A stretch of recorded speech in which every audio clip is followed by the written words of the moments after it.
Alright, everything's good. And we're back with more Zenless Zone Zero. We're gonna continue the story and do this next chapter. Still like a lot of chapters to do, so we're gonna catch up as quickly as possible.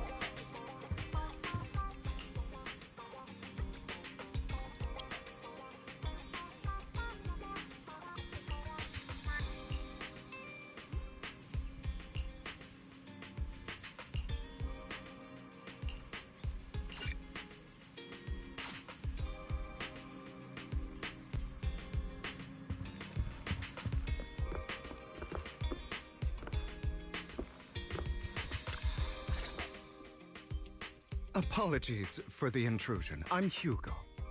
Let's just say I'm something of a collector. I've heard your video store is the most classy one in all of New Eridu, and I must say, it absolutely lives up to its reputation. The ambiance here is understated yet refined, elegant but still cozy. It's so soothing, like a steady beacon in the dark. I've also noticed some well-known individuals frequenting this place, including elite members from PubSec and HSO. Your achievements at such a young age truly impress me.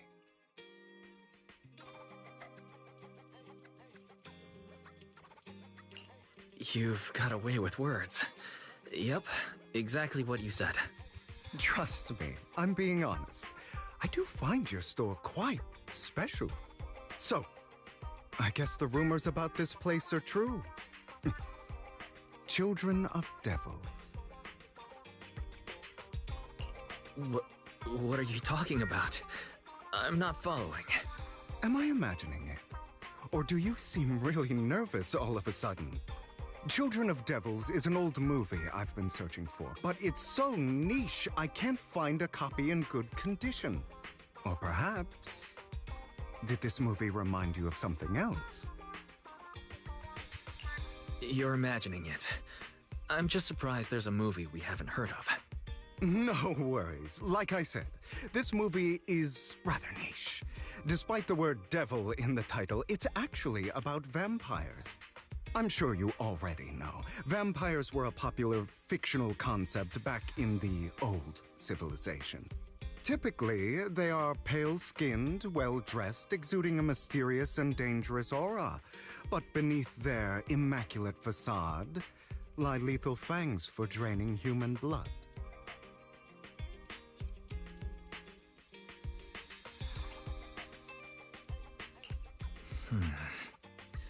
You kind of look like one.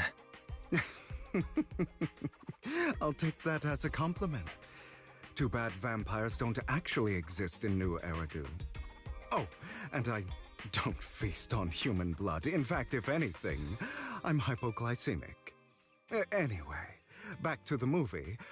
It's about a man who unwillingly turned into a vampire, and after years of plotting, finally kills his evil father and ultimately dies in the process. So, it's a tragic story. I actually think the ending is pretty good. At least he accomplished his goal, and death was just the price he was willing to pay. Well, it's a shame you don't have the videotape I'm looking for. I'll just grab a copy of every movie you currently have for rent. Thank you for your patronage. That's very generous of you. Just think of it as my thanks for chatting about the movie with me. Your store is like a collector's gem in itself. Please, consider my payments here as an investment in a collector's prized find. Your definition of a collectible is pretty broad. Just as I'd expect from a collector. Because of my work, I happen to know some of New Eridu's upper echelon. Some even collect human organs. Just some rumors circling around. Hope I didn't spook you. No worries. I don't scare easily. I've seen my fair share of crazy stuff. Guess I was worried for nothing. With so many high-profile individuals visiting here, I'm sure you're well-connected and experienced in various fields. Speaking of which, there's a big industry auction coming up. They'll probably have lots of collectibles, maybe even rare videotapes not on the market. If you'd like to attend, just let me know. Oh, by the way, I saw a marketing event at Lumina Square. Looks like there's a raffle going on. Go check it out if you're interested. Maybe you'll stumble upon something exciting, especially at a place so close to the upper class. After all, there are always secrets hiding behind the light. Well, thanks for today. I'll take my leave for now. Until next time, my precious friends.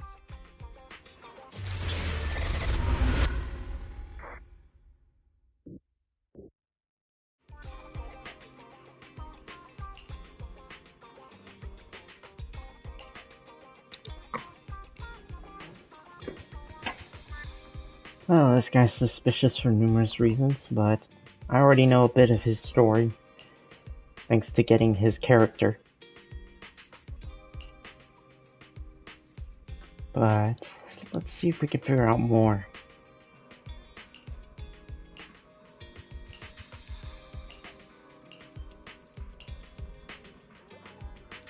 Alright, let's head to the raft.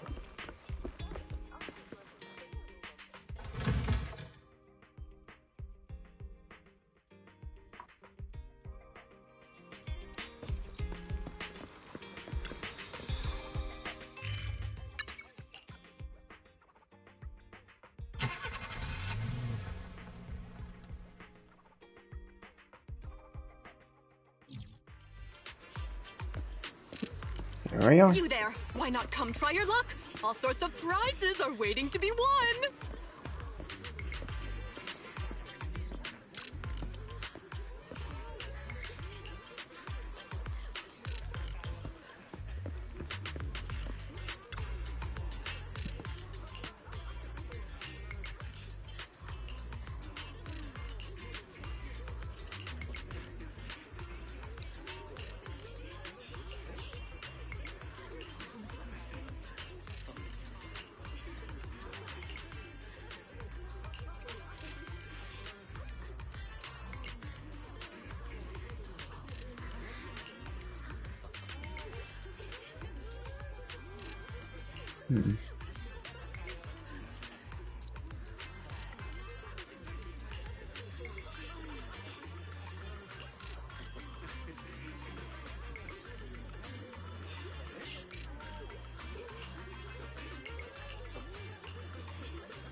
This guy seems arrogant. Maybe I should take a tougher approach with him. Quit the act. I've seen right through you. You may look harmless, but I know you have a secret identity. Your crafty skills have caused headaches for countless people. Not to mention, you're revered in your field. Everyone knows who you are. Your true identity is a member of the most infamous band of thieves in New Eridu, Mockingbird.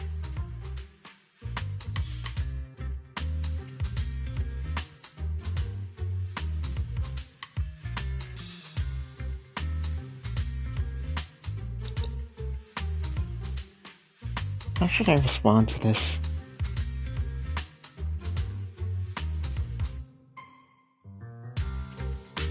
Let's see how this goes. Actually, I'm more infamous than Mockingbird. What? You're even more evil than Mockingbird? No wonder you snacked my wallet. I know. Now might not be the best time to say this, but I'm genuinely curious about your true identity.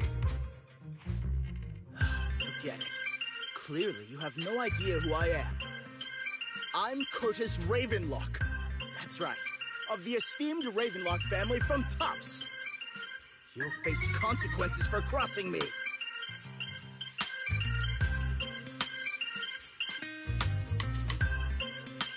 You're an esteemed member of Tops.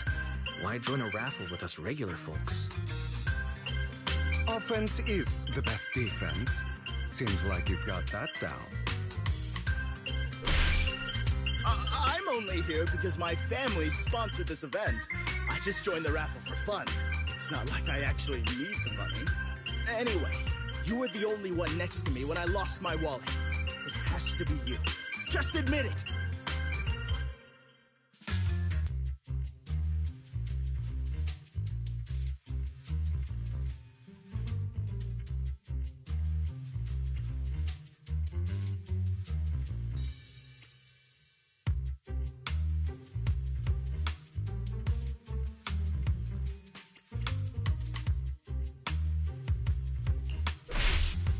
You've got it wrong.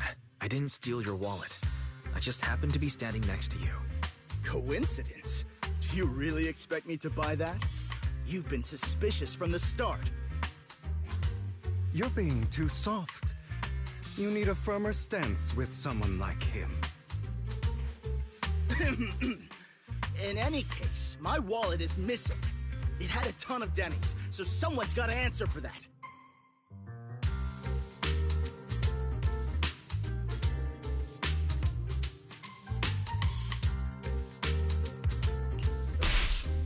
I can help you look for it. You might have just dropped it somewhere. Impossible! If my wallet had slipped out, I'd have noticed.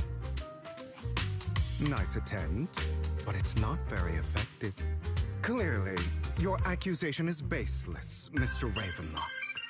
Your outfit, while elegant, shows unironed creases and noticeable signs of wear. You've likely worn it for a long time. Plus, the wet ink on your cuffs suggests that you rushed straight here from your workplace. Likely so you wouldn't miss today's raffle. All in all, it's clear you're not well off and quite careless. Chances are you lost your wallet yourself, and it probably didn't hold much cash. Is that why you jumped to accuse others? Hoping to leverage your family name to make a quick Denny? That's utter nonsense!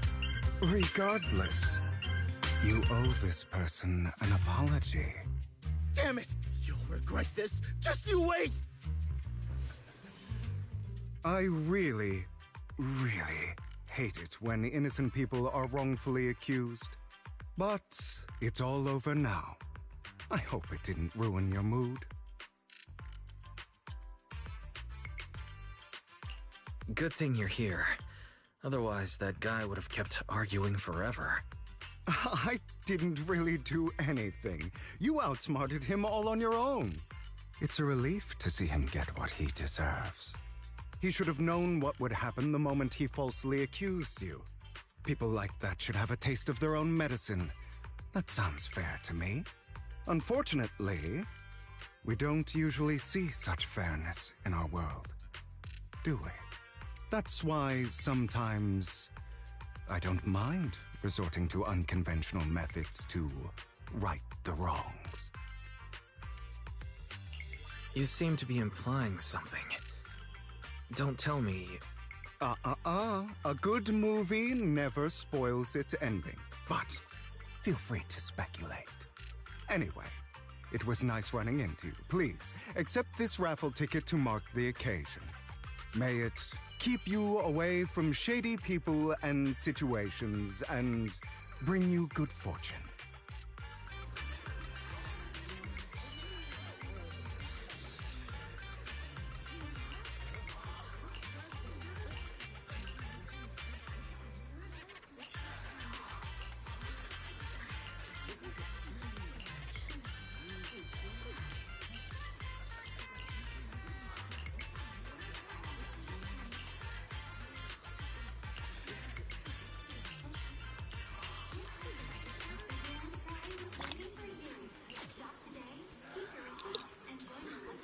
Oh, that was certainly Anyone interesting. else want to redeem prizes?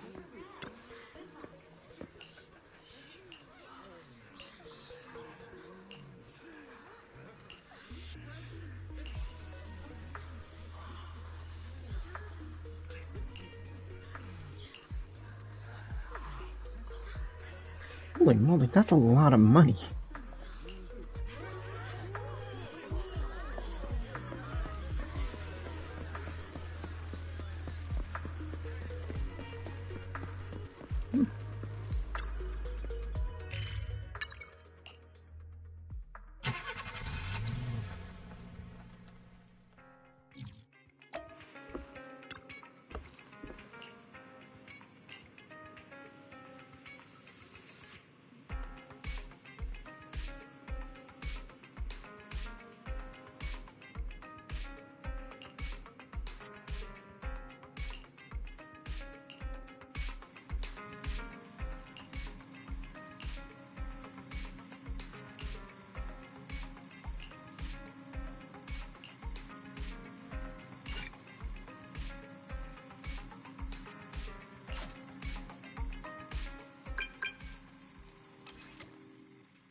They're here with me now, sir.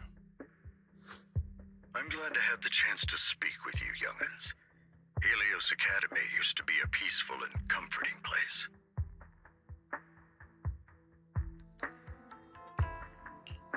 You know about Helios Academy?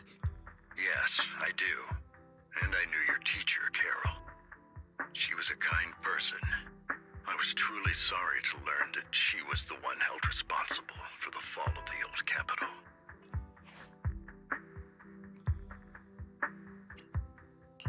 She was innocent. There must be something else behind it. I hope so too. It's just that the fall of the old capital still weighs heavily on us all. But I believe you just got caught up in all of this. I'm sorry for what you've been through over the years. It must be tough.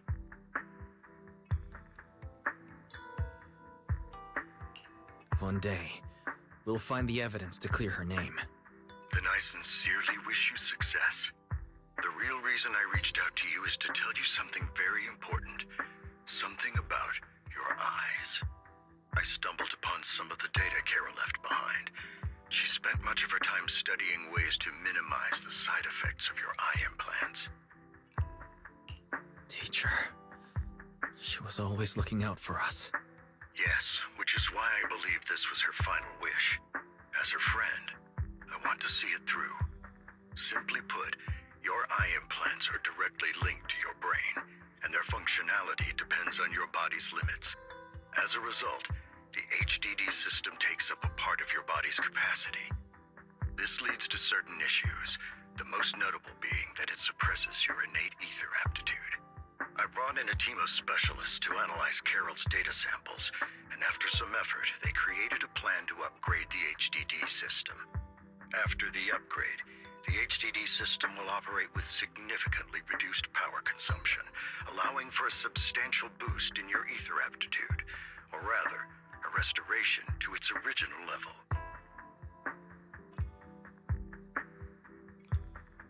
Do you mean that once the HDD upgrade is done, we'll be able to enter the hollows ourselves without EOS? Exactly. You'll likely experience some discomfort at first, but you'll get used to it over time. I'll have the specialists from Marcel Group continue monitoring your physical condition to reduce the burden on your body and help restore your ether aptitude more effectively. You're actually sharing such advanced technology with us? Thank you. No need to thank me. If anything, you should thank Carol. Furthermore, from what I've learned, the power within your eyes goes far beyond this. That's why I waited until now to tell you. Perhaps the power within you could affect all of New Eridu. But you must understand, power is a double-edged sword. It can be used against enemies or allies. As the mayor of New Eridu, I must ensure everyone's safety. So I hope you'll forgive my caution. I've been observing you for some time. That said, I'm confident to say that everyone at Victoria Housekeeping speaks highly of you. Miss Bell and Mr. Wise are both kind and honorable individuals. I believe they'll use their power for the right cause. Yeah, they're both good people. Thank you for your kind words. Even though we have no idea what this power is. You're not just making it up to get our hopes up, are you? Of course not. It's just that I don't have much information right now. I'll let you know as soon as I do. Well then, I'll let Lycon assist you with upgrading the HDD system. Rest assured he'll guide you through everything. You should be able to follow him with your knowledge. If you would follow me.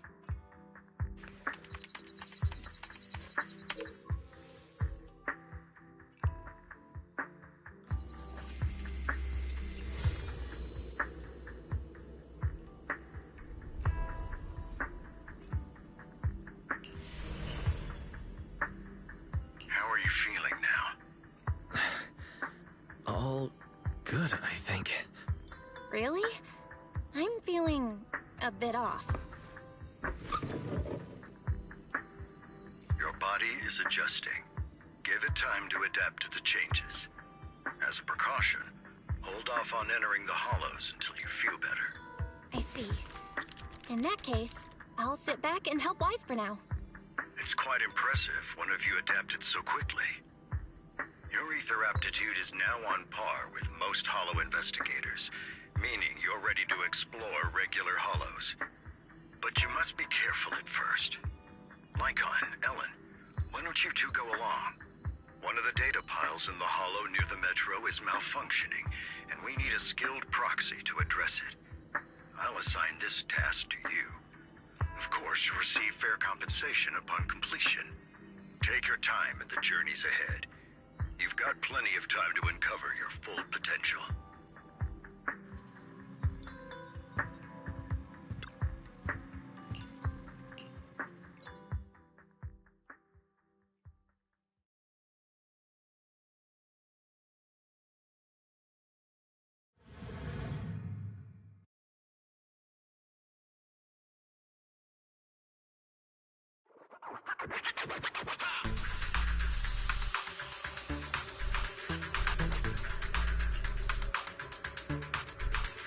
Master Proxy, the data pile that the mayor mentioned is in this direction.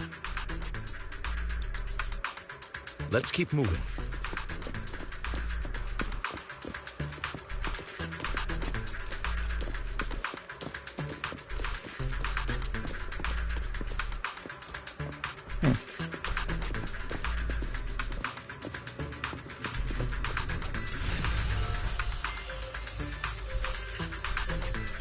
The data pile that the mayor mentioned is near that garage ahead. Let us make our way over.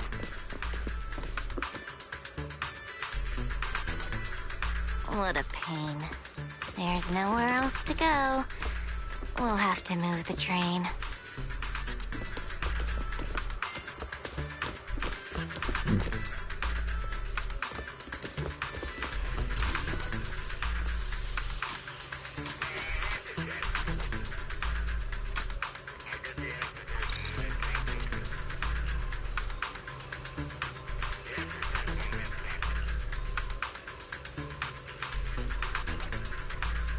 We should search for the passcode nearby to disable the laser, and then move the train.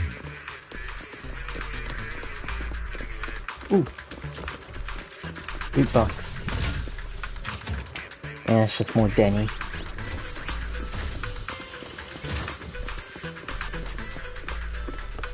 Surprised no ethereal. Oh. Seriously, that's the passcode. 7777. Ah, I get it now. We should be able to enter the passcode now.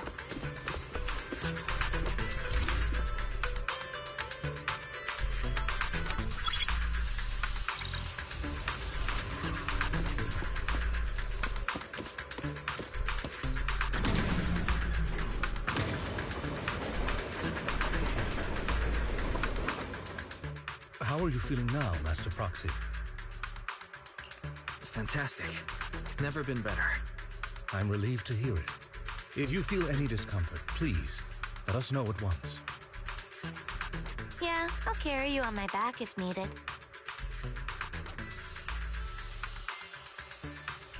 Well, that won't be necessary. You've always had a sharp mind, and now you've got the muscles to match. Thanks for the compliment. No, I was just thinking. When will you pick up some fighting skills? If you can fight, you can handle things in the hollow all on your own. That'd be pretty neat.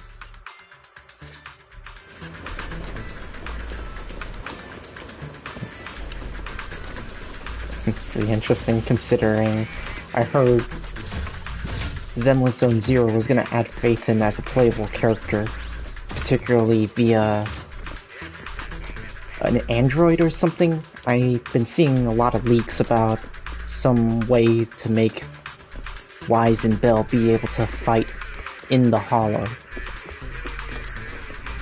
Can't wait to see how that'll look. Master Proxy, the data pile is right up ahead. It seems to be guarded, however.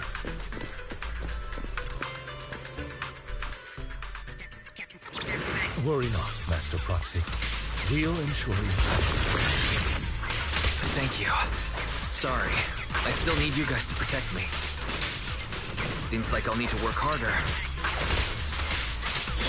Roxy, you don't need to push yourself so.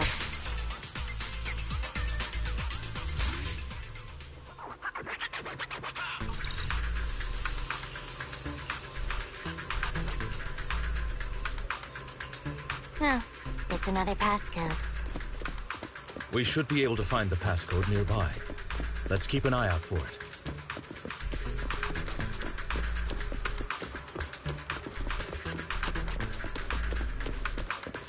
It's over here.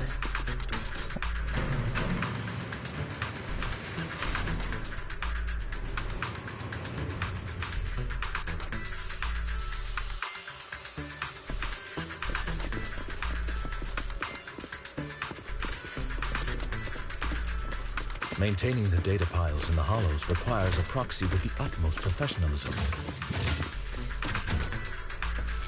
It is Victoria Housekeeping's honor to maintain a professional relationship with an outstanding proxy such as yourself.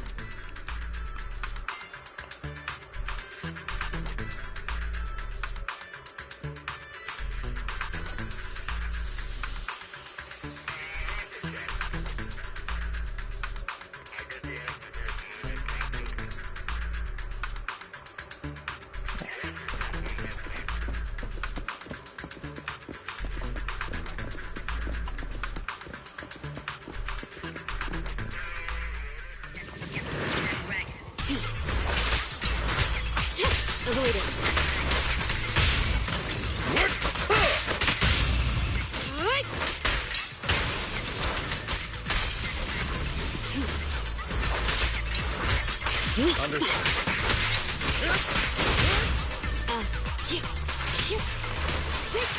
Take this.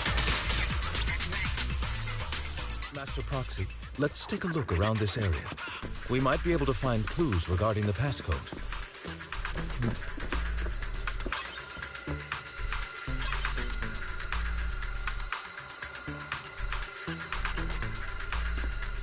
First digit is 0.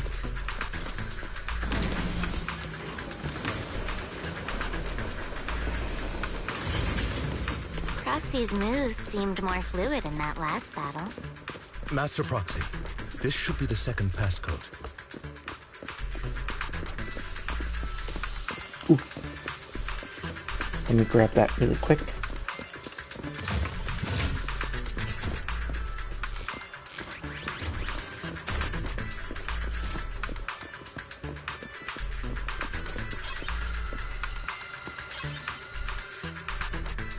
Master Proxy, how are you feeling? I feel fine.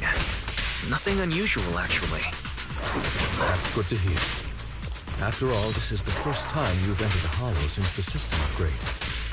Not to overdo it. Let's end this fight quickly.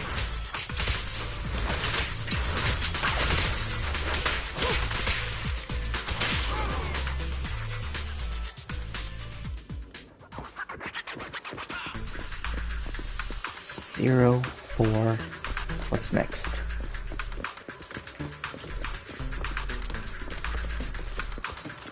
The last passcode is here.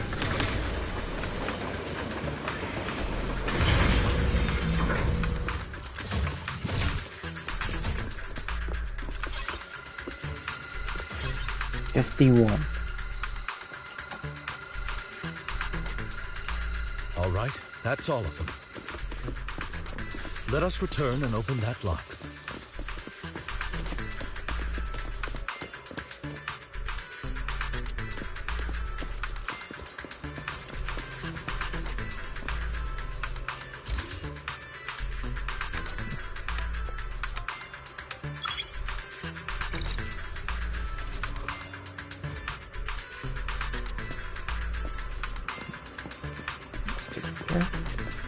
And here we go.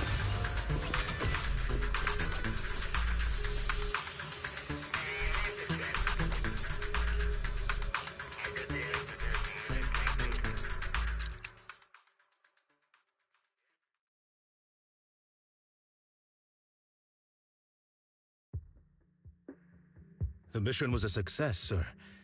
Master Phaethon's performance was outstanding. Excellent. You truly are exceptional. I'll be frank. I contacted you because I need your expertise for an important task.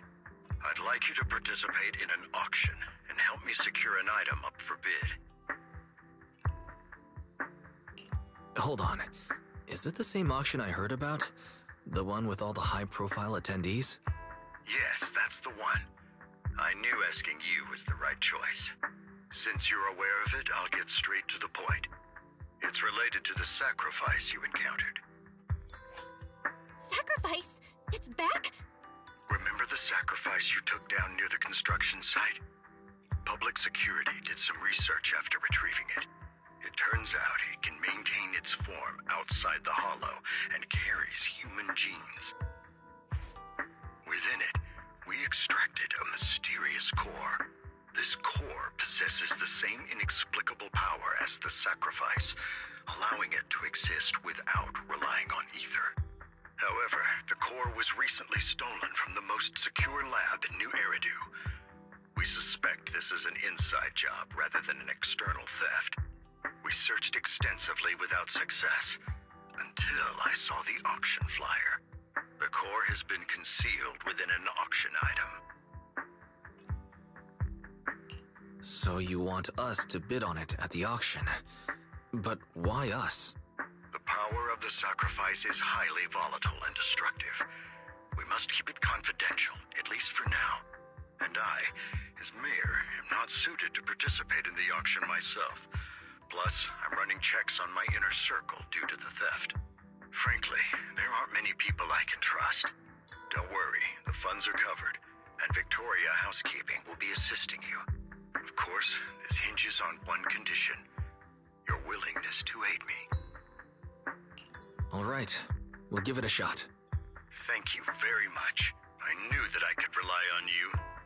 The only hurdle now is the invitation. It's exclusive to Tops, so obtaining one might take some time. I'll handle that promptly. I'll leave the rest in your capable hands. You seem a bit puzzled, Master Proxy. The relationship between the mayor and Tops seems rather delicate. You're quite perceptive. As you know, the roots of New Eridu's governance lie with the Mayflowers, while Tops is a conglomerate of companies. Power and profit often lay the foundation for conflicts, which is why securing invitations could be tricky for us. Things would be much easier if Tops weren't so involved. But worry not, Master Proxy. It may take some time, but we will overcome these obstacles. Now, if you've no further need of me, I'll take my leave.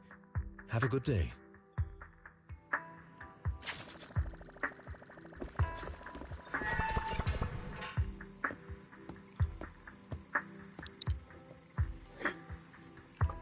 I feel like that auction was mentioned by Hugo, too.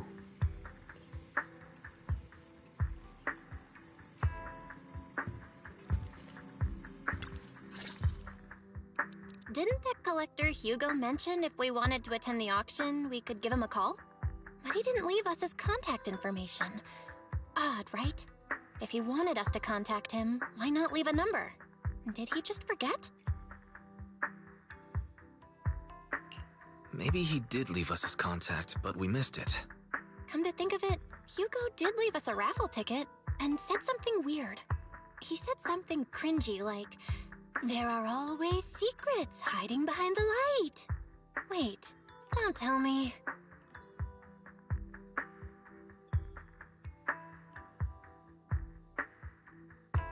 I get it now. This guy watches way too many detective movies. Anyway, let's try contacting him. Aha, it's you! The manager of my favorite video store.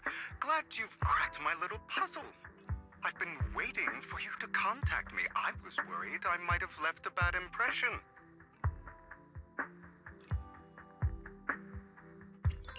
Actually, I have a favor to ask. About the auction you mentioned. Could you secure 2 invitations for us?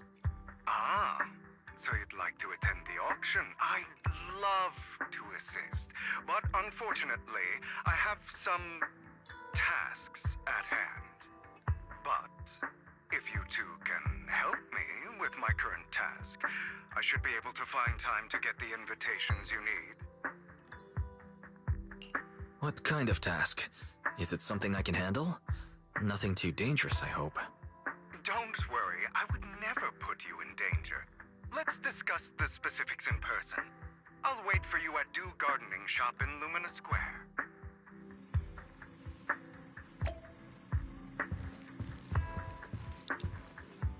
Alright, so we know where to go.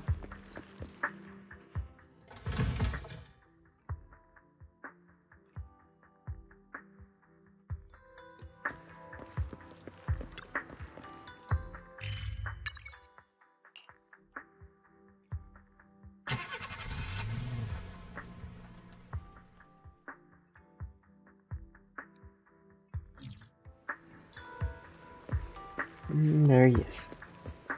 You've arrived.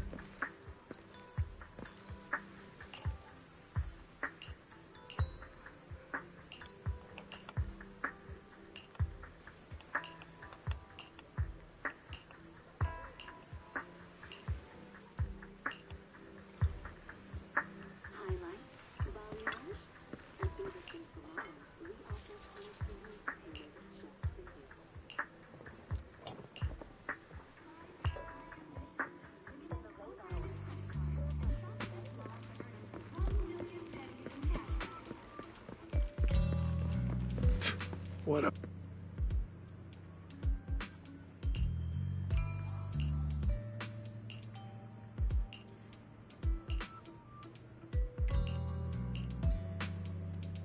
Another waste of my precious time.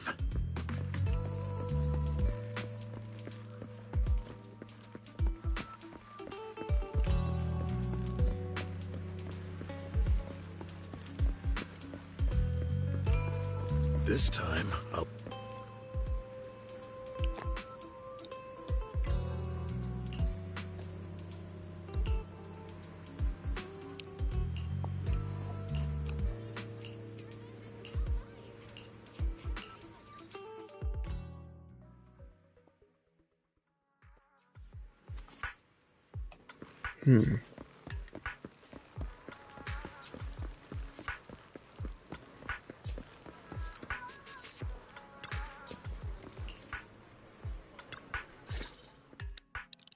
Good day, manager. Wonderful to see you again. You're as sophisticated and charming as always.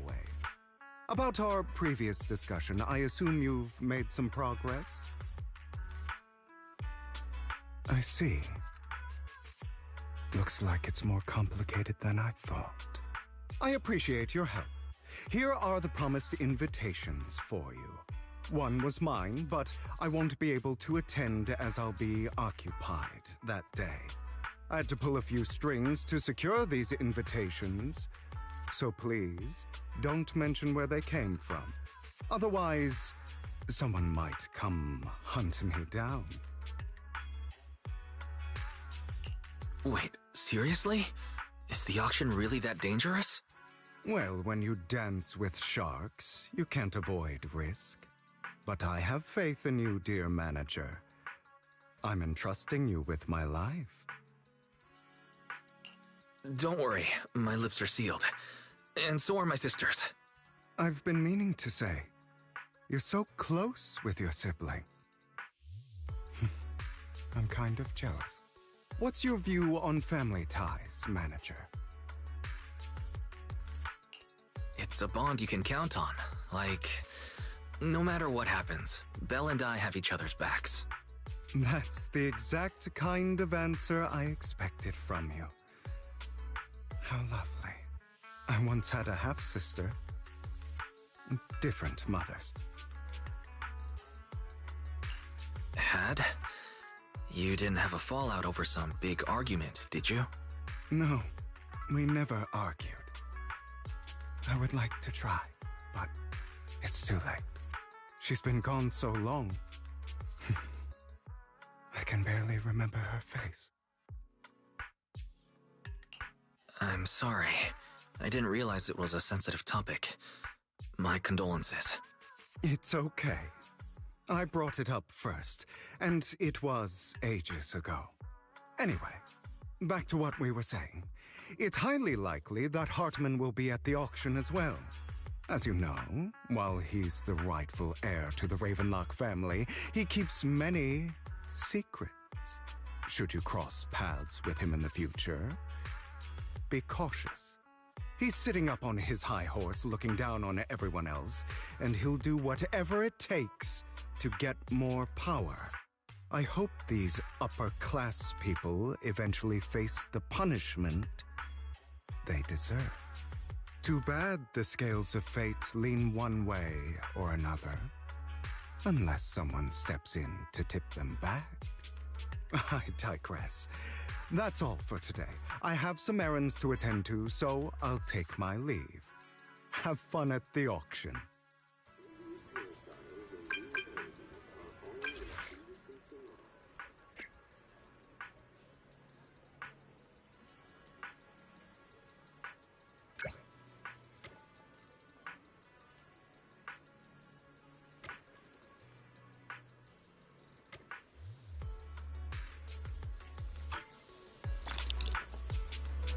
Alright, got the auction ticket. Now all we need to do is just head there.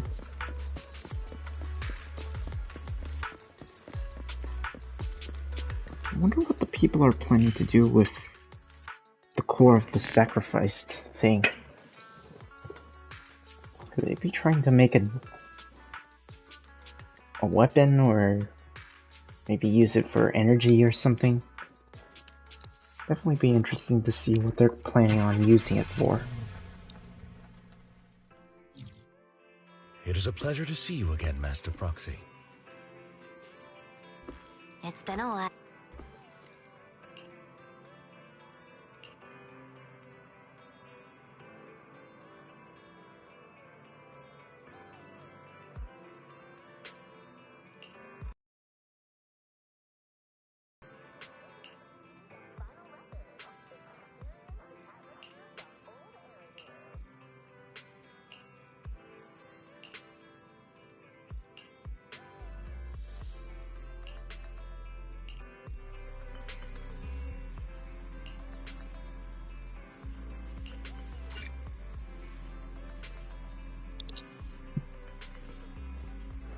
Before we continue, I'll be right back and we'll head straight for the auction.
Alright, let's continue.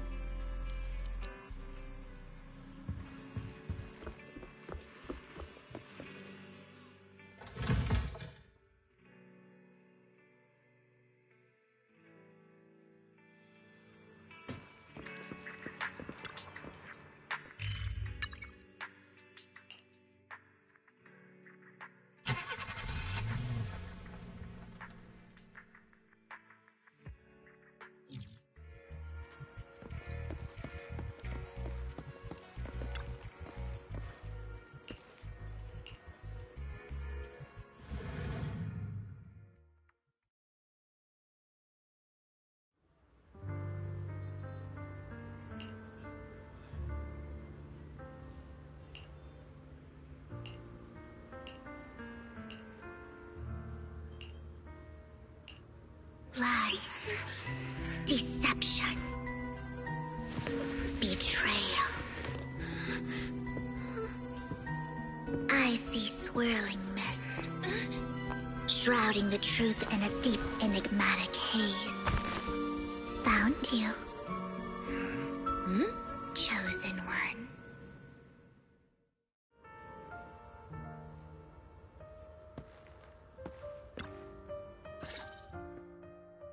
You are exactly as I thought you'd be. What are you talking about? I'm confused. Words can only convey so much, so it's understandable if what I say doesn't make sense to you now. But you'll know what I mean soon enough. Young lady, I know you might think I'm lying, but I'm telling the truth. That item was my late husband's keepsake, and I had to pawn it due to financial difficulties. But I can't bear to see it auctioned away to who knows where. I'd never be able to get it back. Please help me bid for it. There's a hidden flaw in that item. If you point it out during inspection, it will be withdrawn from the auction and returned to the pawn shop. That way you won't have to pay for it. In return, I'll offer you some compensation. It may not be much, but it's all I can manage. Please. Mom, please don't cry. Your story might be genuine, but your intention is not. Besides, this has nothing to do with me. Your misfortune is not my concern. Young lady, you don't look like you're struggling for money. How can you be so cold-hearted? I'm sure this refined individual here feels the same way. Huh? Are you referring to me? Yes, you! If you're willing, could you please... The auction is about to start. I'm not sure how you gained entry, but I'm sure you don't want to be driven out with your daughter. And you? Here's a little piece of advice. Don't let your sympathy easily sway you in an auction like this. Otherwise, you might get swindled. I'm Vivian, by the way. Pleasure to meet you.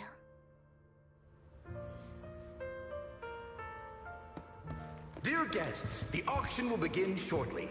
Please make your way to the venue.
Alright.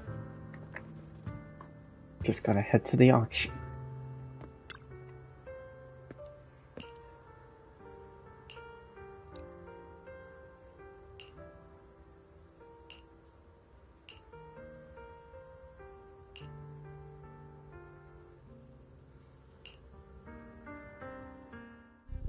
may be from the Ravenlock family, but he's been entering the lottery in secret.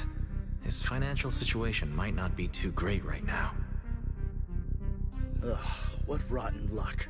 I didn't expect to see you here. I won't back down this time.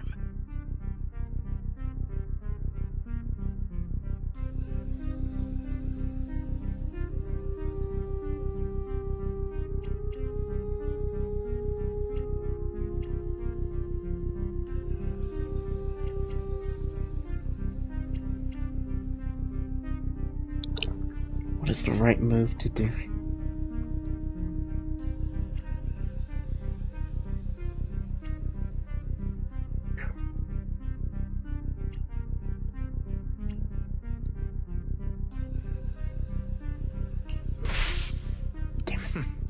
Aren't you that bigwig from the Ravenlock clan?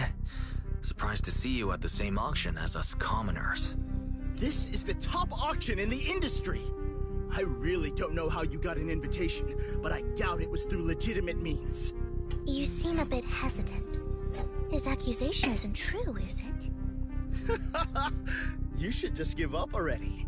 I'm dead set on getting this item.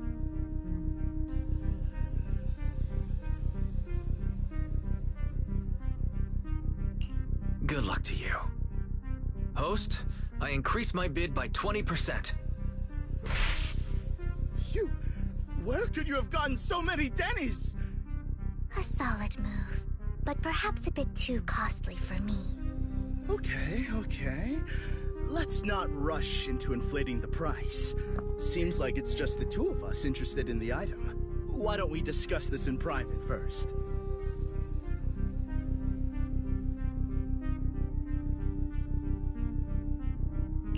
No matter what, I won't back down. Ugh, I didn't expect you to be so determined. This is the perfect moment to shake your opponent. You're really stubborn, huh? Is it really worth arguing over such a small collectible?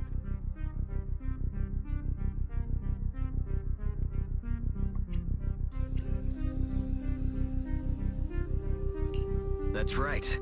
The Denny's in our pocket is our biggest advantage. Host, I'm raising the bid. The price is way more than it's worth. Forget it, I'm out. It's a bit overpriced, but it's still acceptable. Regardless, congratulations on your winning bid. Though in my opinion, its aesthetic style is a bit ahead of its time. But as long as you like it, that's what matters. After all, the true value of art is in the love people invest in it. The next item is truly exceptional. The final creation of a legendary artist, the only one of its kind in all of New Eridu. The artist's tale is quite fascinating. Unrecognized during his lifetime, his works were discovered by art collectors after his death and became hugely popular. Because of this, authentic works are few and far between, making each one incredibly precious. And this stunning final piece, anyone who loves his work won't want to miss it. Without further ado, let's get started. Starting bid, 200 million Denny's. If I can get it for under 500 million, I can still turn a profit. 300 million! If I'm not mistaken, Wise, isn't that the item the woman asked Vivian to bid on? Yeah, that's the one. If our budget allows, perhaps we should. 1 billion. Even if his final piece is a collectible of this quality, starting at $1 billion right off the bat. Since she doesn't have to earn her own money, any bid is just a number to her. Was that Vivian? Wow, she just said, "Don't let your sympathy sway you," then went ahead and bid anyways. Yeah, but she can literally afford not to take her own advice. Oh, this elegantly dressed lady certainly has refined taste and deep pockets. So, is anyone ready to challenge this young lady? Invest in the legacy of a talented artist who left us too soon. Its value could double in the future. I'd advise against it. I'm going to bid on this no matter the price tonight. This young lady is certainly very confident. Our time is almost up at 1 billion. Going once, going twice, going 3 times. Sold for 1 billion. All right, ladies and gentlemen, that concludes the first half of the auction. Please feel free to unwind in the lounge for a bit, as more treasures await in the second half.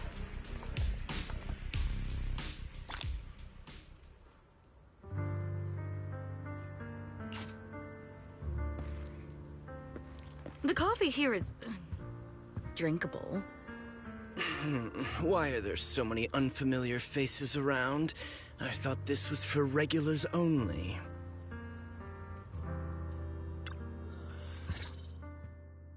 You have a strange look on your face.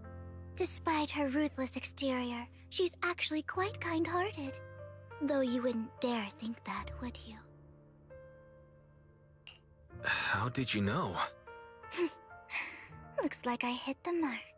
Just to clarify, I didn't assist that woman out of kindness, nor do I plan on giving up the item I just purchased, because it's nothing more than a common scam. A scam? So you're saying that woman is a fraudster? They'll tell you a tragic story, begging you to help bid on a collectible at a high price. They promise a reward and guarantee the item will be withdrawn from the auction, so you think you won't have to pay anything. But the reality is, once you bid, the deal is done. No going back, and you end up shelling out a hefty sum for something worthless. So why did you still bid on the item? I really enjoyed the story of that legendary artist. Art, at its essence, sells stories, doesn't it? I'm willing to pay the price for the stories I choose. That's another lie. Looks like you believed me. I didn't really believe you. Let me give you another piece of advice. Appearances can be deceiving. People often mask their true intentions. Sometimes, what you can't see is the real truth.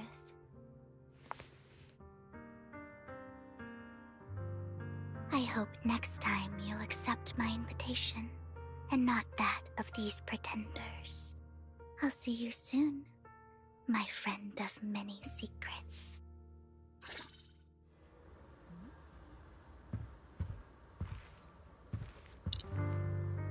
Well, The second half of the auction is about to begin. Please make your way to the venue. Alright. Next half.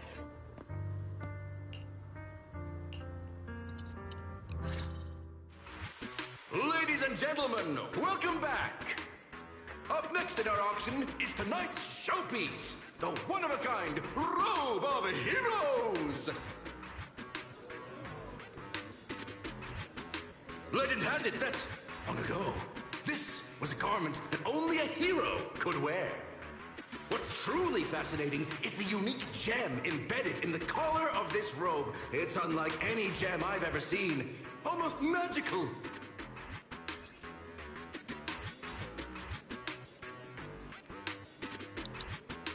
There it is. Sacrifice core added to the workbench.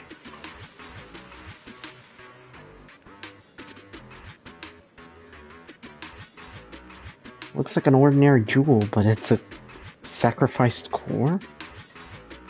Huh. Definitely looks like it would fetch a high price. Hopefully we can get it. Wise, that gem's probably what we're looking for. Such an important item, yet it's just there on a piece of clothing, completely unprotected. How gaudy. This auction sure is busy. There's people of all sorts, whether they belong or not. Robe of Heroes. Phew, what a tacky name. Nonetheless, I'll secure it. In the name of the Ravenlock family. Yes, I see it. Seems authentic. Of course, I'll keep an eye on it.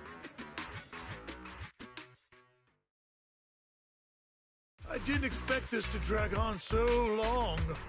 I believe there is no meaning in continuing this senseless bidding war. Frankly, wasting time irks me more than squandering money. So, my friend, let's cut to the chase. What did you have in mind? This man is pretty shrewd. Maybe I should match his energy.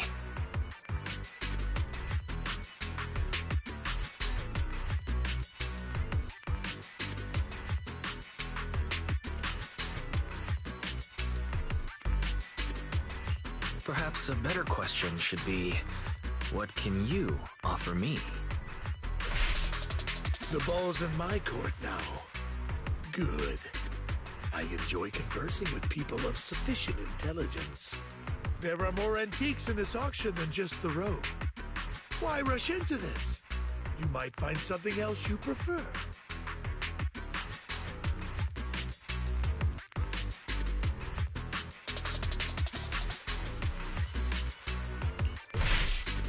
I'm not a collector, so I'm not into antiques. That robe just caught my eye. In that case, how about we strike a deal? All I want is that gem. So, if you cease bidding now, I'll take the gem and you can have the rest of the robe. How does that sound? He called our bluff. The Ravenlock family always gets what they desire. If you have any doubts, feel free to ask around.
What a coincidence.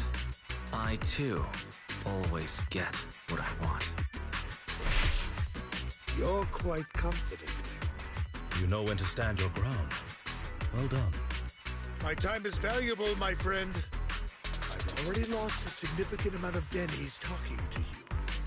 If I offer you a token of appreciation, let's say a hefty sum of dennies, would you consider backing out of this bid?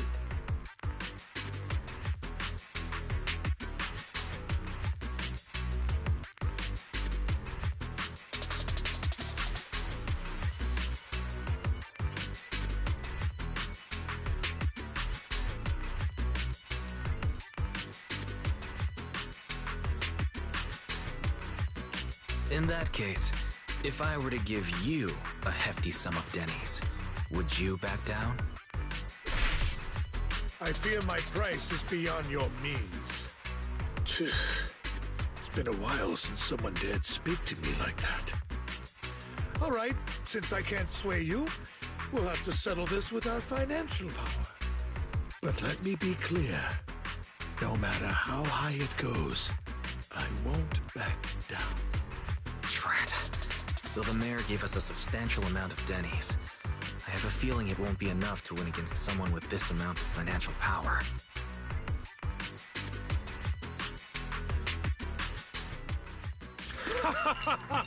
Thank you, everyone. It appears I'm the final winner of this auction after all. Well, I'll be taking this masterpiece with me. Of course. I must extend my sincere gratitude to all of you. Damn it, we almost won! Ugh, Denny grabbing jerks. I got a message from Hugo. He wants us to... Look up? What happened? Why'd the lights go out?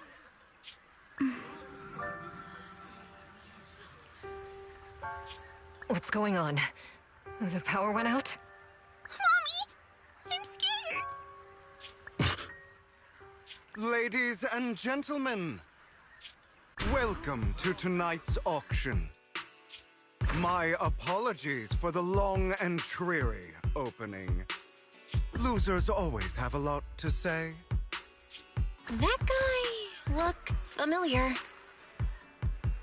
Is that... What are you all standing around for? Someone deal with this intruder! How uncouth. I'm simply here to reclaim what's rightfully mine. You! When did you? Well then, tonight's show is coming to an end. I wish you all a lovely evening. Yours truly, Mockingbird. After him! Catch that thief or forget about getting paid tonight! Well, that happened. I can't believe he's here. And his target happens to be that core, too.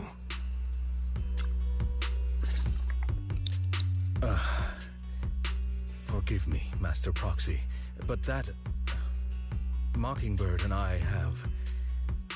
history.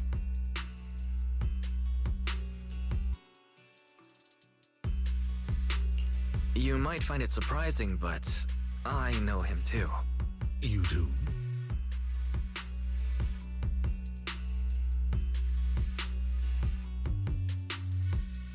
I see. So that's how you know him. Years ago, we founded Mockingbird, the Phantom Thieves Syndicate. Things started off well. We were young, with naive ideals and lofty goals, and we pursued what we thought was right. But one night, that all changed. There may have been signs of what was to come, but no one noticed them at the time, or perhaps we chose to ignore them. Eventually, I left Mockingbird and accepted the olive branch extended by the mayor. The separation was, shall we say, less than amicable. And my dearest friend became my sworn enemy. Master Proxy, if I may ask, what do you think of Hugo?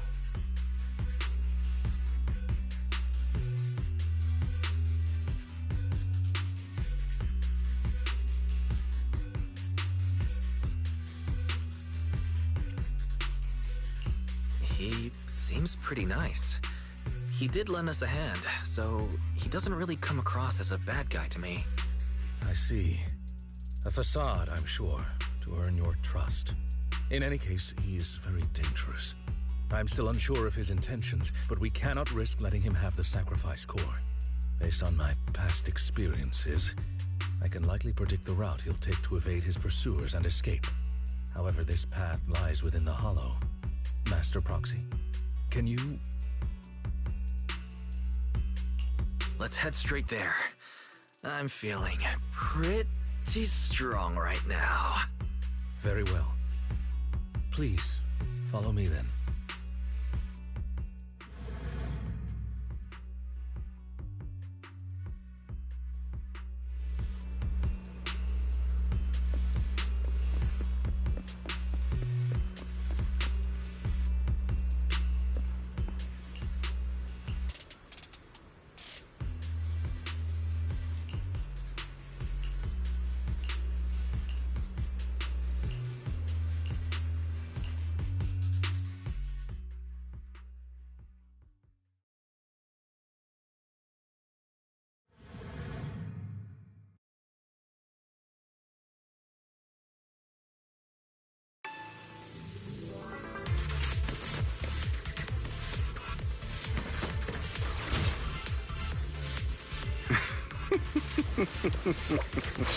As I thought, Hugo really is here. When we were still working together, he would often choose routes that were difficult to attack, yet easy to defend. Don't worry, Master Proxy. I'll catch him.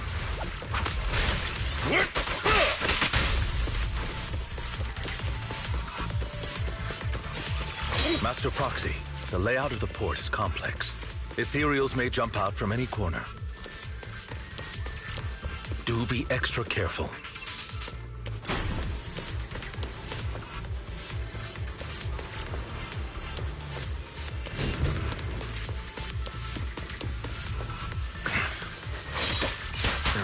many ethereals.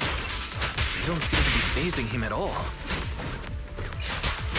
Though I am loath to admit it, that man is quite formidable. You can always find him in the thick of things, be it in social functions or surrounded by ethereals.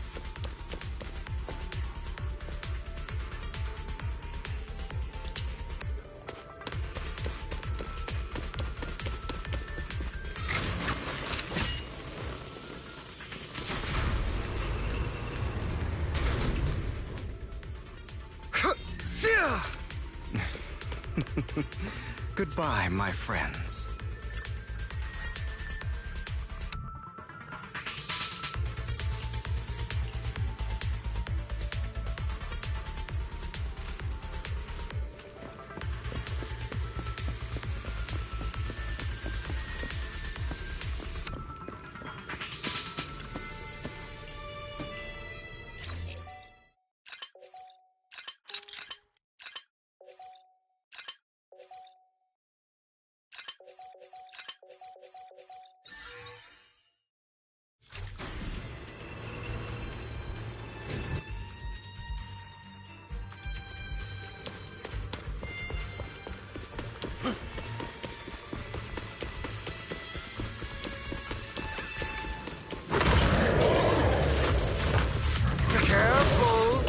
Get hurt.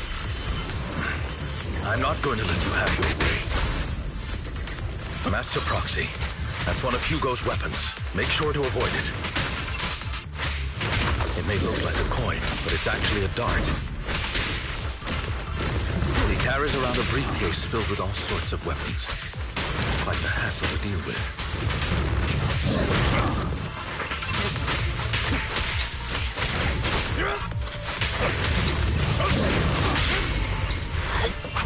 Stand still.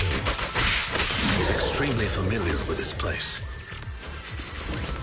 Master Proxy, dragging this out will only be to our disadvantage. Let's proceed through here post-haste.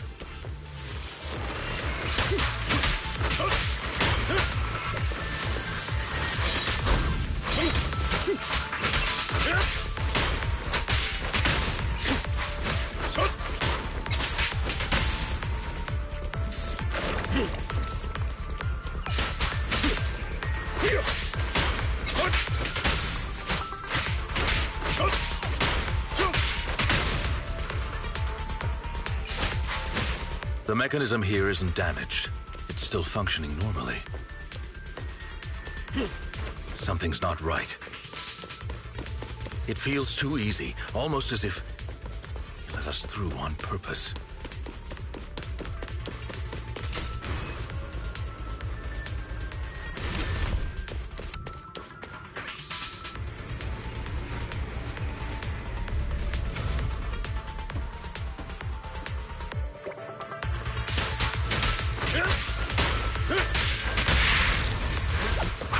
Stand still.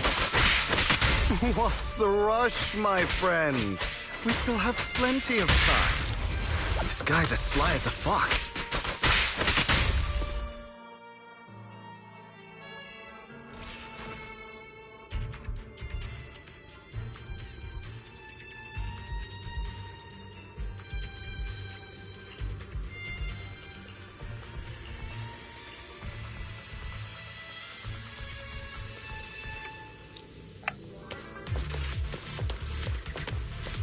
This must be the right way. Not to worry, Master Proxy. We'll be able to catch up to him soon. Gotta quickly... It should be this way.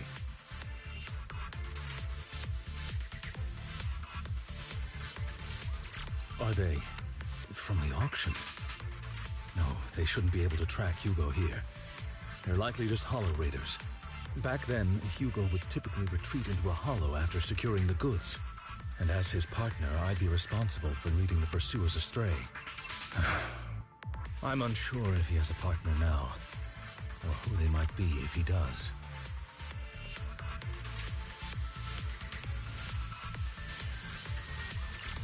He was alone the entire time when he approached us before. I see. That's good. It means he must be carrying that core himself. Regardless, Master Proxy, let's steer clear of those Hollow Raiders for now. Although I'm confident in my ability to defeat them, the clash here might delay us and jeopardize your safety. Our main focus now is locating Hugo and retrieving the gem.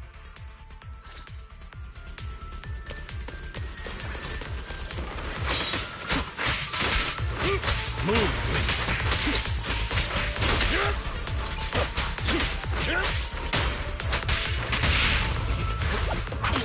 Stay calm now.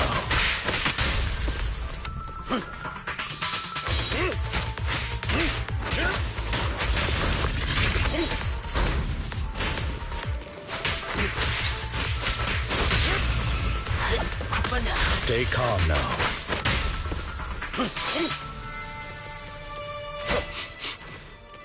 He should be nearby.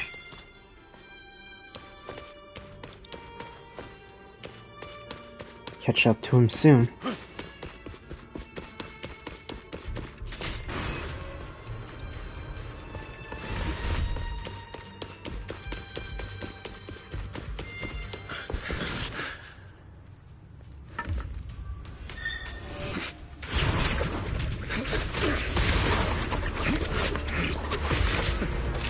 Long time no see, traitor.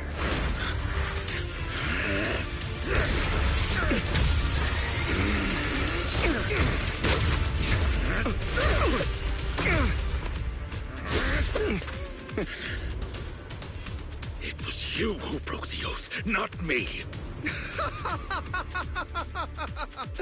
You haven't changed, pompous and self-righteous.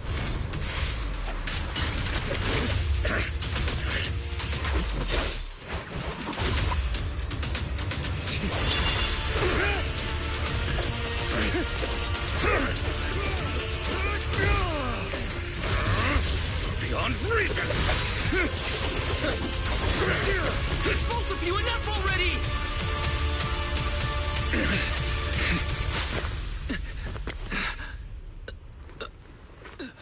Master Proxy. Are you all right, Master Proxy? Any injuries? I'm fine. I just forgot I wasn't using EOS. I thought your attacks would just go over my head. I'm not used to being this tall, I guess. Rest assured, Manager, my blade has always been steady. I'll never point my weapon at my allies, especially not you. As for that oath, he has no sense of control in the heat of battle, even turning on his own comrades. I'd thank you not to spread lies. What? Are you denying it? I merely spoke the truth, didn't I?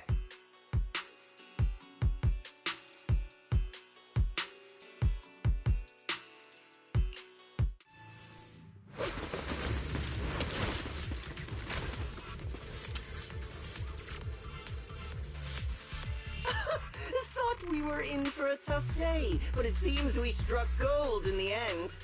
If you value your lives, you better hand over all your etheric resources and any other valuables you've got.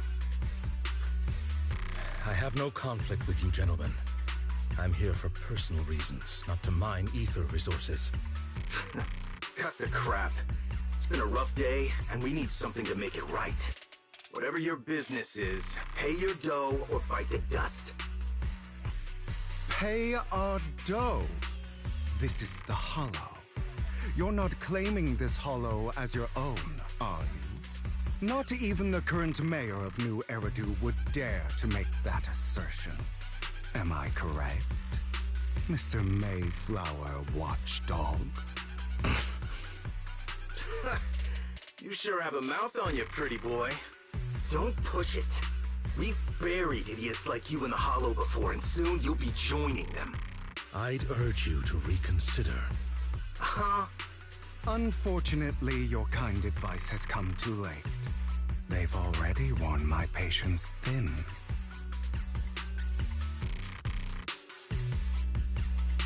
Oh, help me! Scared? Then perhaps you should think twice before you act. You've made your bed. Now lie in it. Sorry! I'm so sorry! Please have mercy! Spare us! We won't do it again! Are you quite done blowing off steam? Don't kill them. I'll hand them over to public security once we're out of... Who do you think you are to tell me what to do? They weren't planning to show you any mercy, yet you forgive them so easily. You haven't changed at all over the years, Lycon. To hell with you and your foolish fantasies of being some almighty savior. Haven't you learned your lesson from what happened with your eye and legs? My principles remain unshaken. No one has the right to take another's life. Sinners deserve punishment. Do you know how many lives they've taken? I'm merely delivering the justice the world needs. It is not our place to pass judgment. I know I will not sway you. There's no point in continuing this argument. I will stop you. I always will. Go ahead and try. I will defeat you. I always will. Be prepared to kneel before me, traitor. You talk too much. Beg for mercy!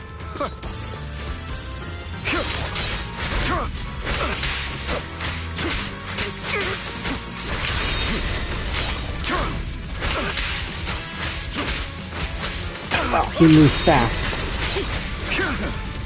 I have you now.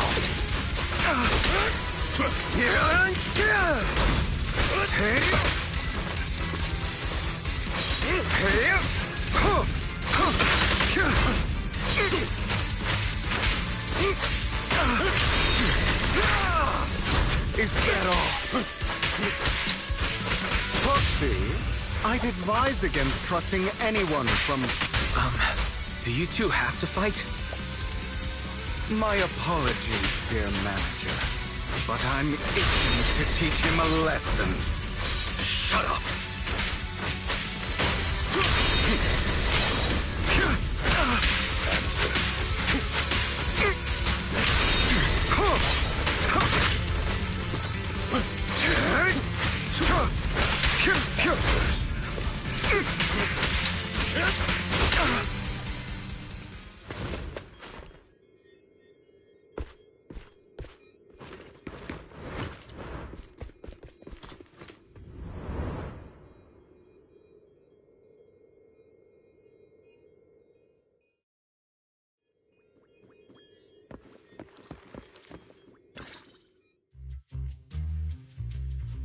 Worry not.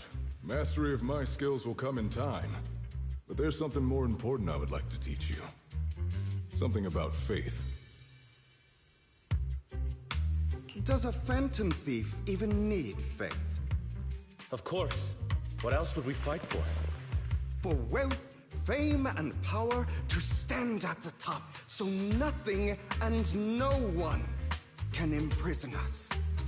Isn't that what everyone desires? Or perhaps by faith, do you mean something asinine and empty, like justice, dreams, or friendship? Hilarious. Grow up, Lycon. It's time to let go of your naive fantasies of being some almighty savior. You just don't get it. All right, enough squabbling. What I'm trying to teach you is very simple. I may not walk the path of justice, but I do not walk the path of evil. There's too much injustice in this world, and there are times when it becomes necessary to right those wrongs with unconventional methods. Taking lives, however, is out of the question. Life is a precious gift, one that nobody has the right to steal. No one should have the authority to judge whether another lives or dies. Keep that in mind. I will. You don't seem convinced, Hugo. As you mentioned, This world is unjust. That's why we must strive to bring fairness to this world. Those who cause harm should face consequences, just as those who take lives should. But not all lives hold the same value. Sometimes, you may need to eliminate one if it means saving more. You're too proud. Your pride may lead you astray. I have my own path and beliefs, Jack. I'll determine for myself what's fair and unfair. Hey, watch your mouth. If it weren't for Jack, you'd be dead already. You're a smart kid, Hugo. Skilled too. You could easily take the life of a sinner. However, what if one day you found out you were wrong? What if that so-called sinner were innocent? Could you bring them back to life? I wouldn't make that mistake. To err is human. Everyone is bound to make mistakes. It's good you are open with your thoughts. I just don't want your troubled past to weigh you down. Because your hatred doesn't define you. It only eats away at you.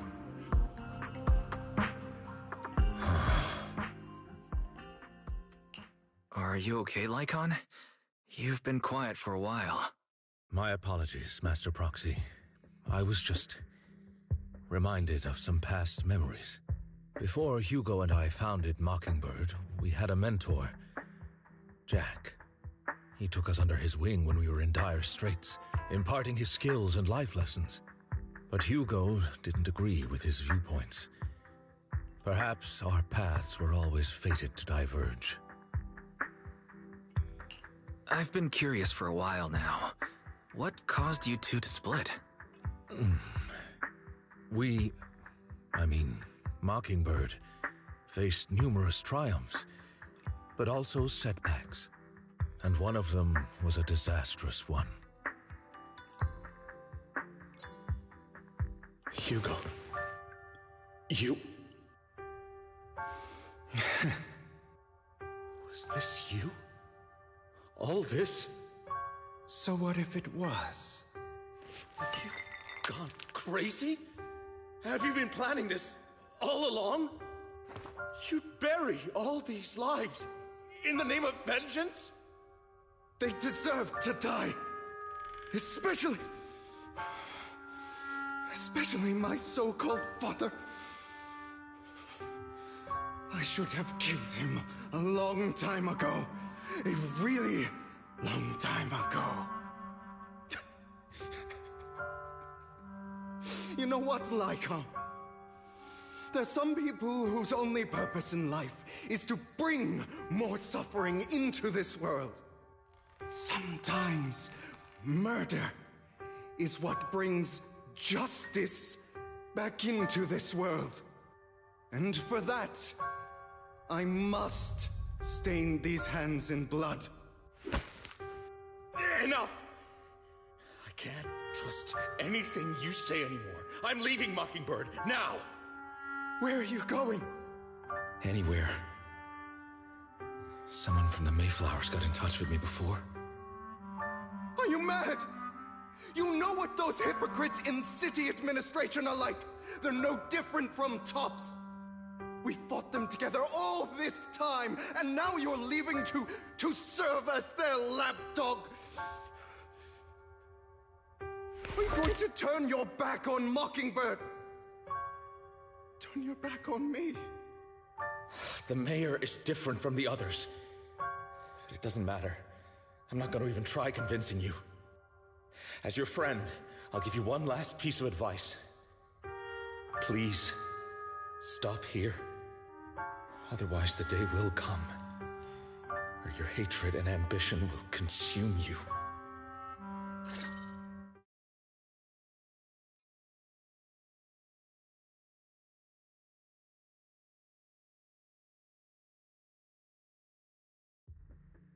My apologies, Master Proxy, that you had to hear such an unpleasant tale.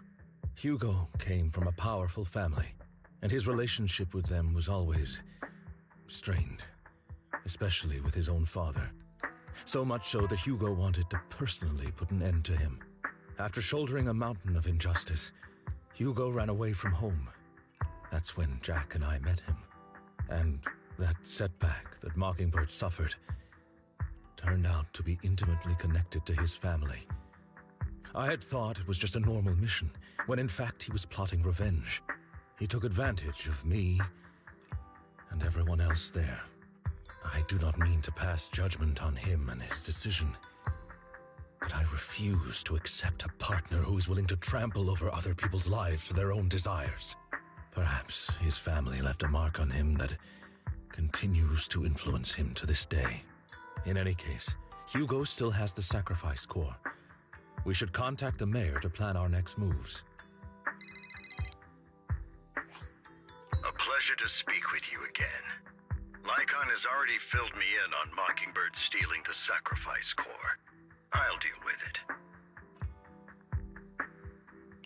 Anything else we can do to help? I mean, we didn't manage to complete our mission. No. You've done well. It's just not appropriate for you to get involved in what's to come. We've been through far more dangerous situations. Plus, we've dealt with Mr. Mockingbird before, so maybe we could help you. Really, I appreciate your kindness. It's just... Very well. Seeing as you're all people I know I can trust, I'm going to be frank. Not long ago, I received a letter declaring criminal intent. Sir. Lycon, I know you don't want to place them in danger. I feel the same way. However, I believe they deserve to know the truth. That letter threatened to use a sacrifice to take vengeance against the entire city of New Eridu. What do you mean by vengeance? I believe the person, or the organization, who sent the letter is planning to use the sacrifice to mount a large-scale attack against the city. Everything we've uncovered so far seems to support this hypothesis. As you know, the sacrifice's true power is a mystery and cannot be controlled if anyone attempts to use it as a weapon. This is no small issue. If this gets out, it'll send the public into a panic. Please promise me you'll keep things confidential. Then let us help out. We can do our part too. But it's like I said before, it'll be too dangerous for you. Whichever way you look at it, you're still citizens of New Eridu, and as mayor, it's my duty to protect you. Plus, Carol would be furious with me if I put you in danger. If she were still around. Anyway, I'm not at liberty to discuss this matter any further. Please rest assured that we will handle things properly as the administrative authority of New Eridu. That's right. Master Proxy, please trust us. So that'll be all for today. Goodbye for now.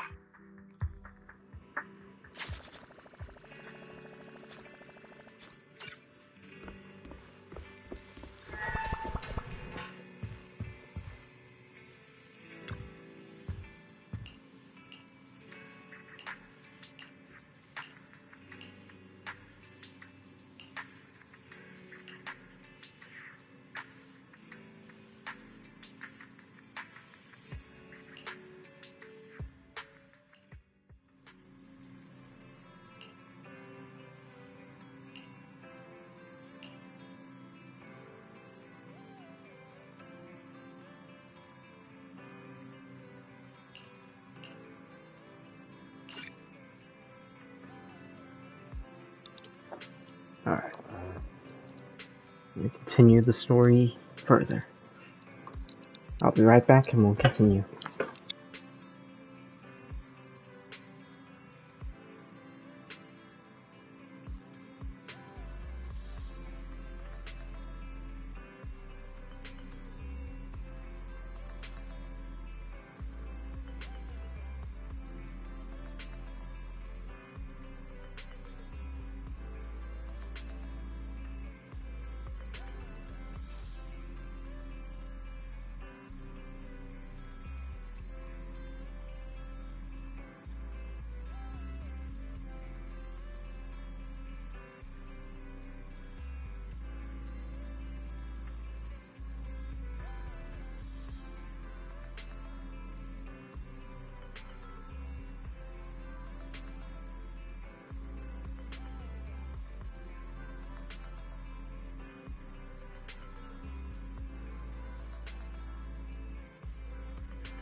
Alright. Let's continue.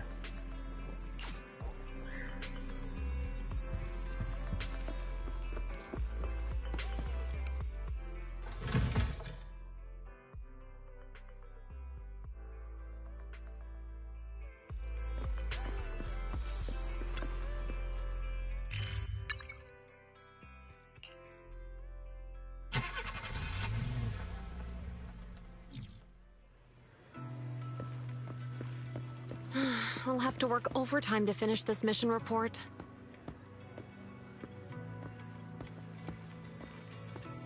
You're here!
Alright.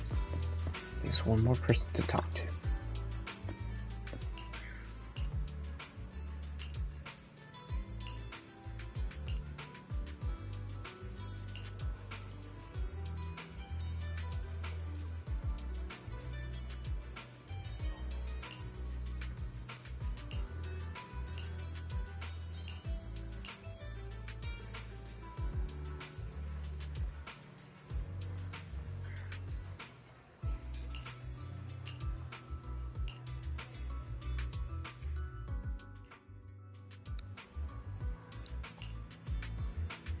Alright.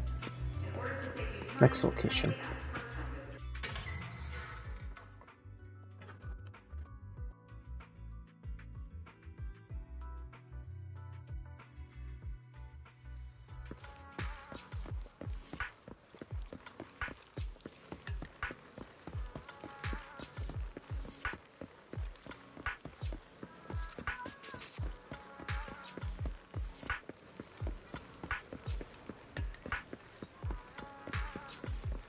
Use the core as a weapon. They try to put it into any type of weapon and it's gonna immediately get corrupted.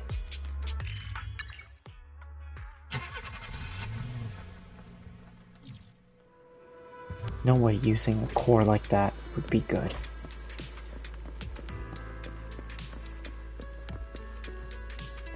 Today's training.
All right, let's get started. I'm probably not getting out of this hollow, but at least this tape recorder still works. Let's say these are my last words. I gave away my anti-corruption equipment to save those civilians, so I'm not in good shape. Unfortunately, we came up against a horde of ethereals right after that. I rushed over to fight them off and tried to save the civilians, but in the thick of all the fighting, I turned back and realized that I was somehow alone. Nobody was behind me. Luckily, I managed to defeat the ethereals, but the wounds and corruption I sustained in doing so should be fatal. I don't mean to cast the blame at all here, and if any of my colleagues ever pick up this cassette, I hope that nobody is ever held accountable. It's just human nature.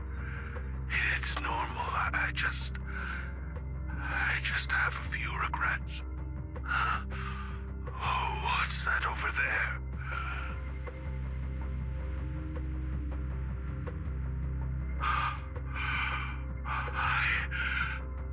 I've seen a miracle. Yes, that thing is right. So long as humanity is in constant conflict against the Hollows, we'll never be able to grasp true power. Only by embracing everything. It's the only way. Only by embracing this power can everyone survive. Oh, Creator, please grant me this.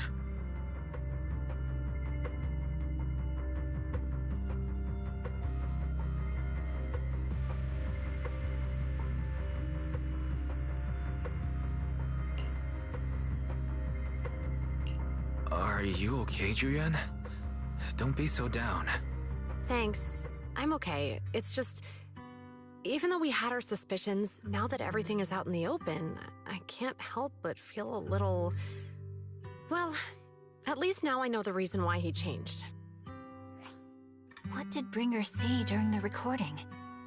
Whatever it was, he called it a miracle. I saw the mission report from that incident. Bringer emerged from the Hollow unscathed, completely free from injury or corruption. Plus, I remember him rescuing a few civilians and walking out of the Hollow together with them. But if that's the case, then it's at odds with the audio we heard. Which one is the true version of events? It's possible that both are true. Like if Bringer actually met a real god that completely healed his body and helped him save the others. And that's why his mood changed so much. Why he started believing the Exaltists. Because he witnessed a miracle. That sounds like a reasonable speculation at this point. But it still exceeds the limits of what we know. In any case, it's a clue that ultimately points to the Exaltists. I'll keep pulling this thread and see where it leads.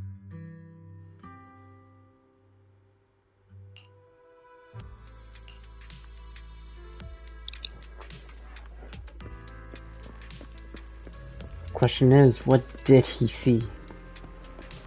I'm actually curious to know what he actually saw.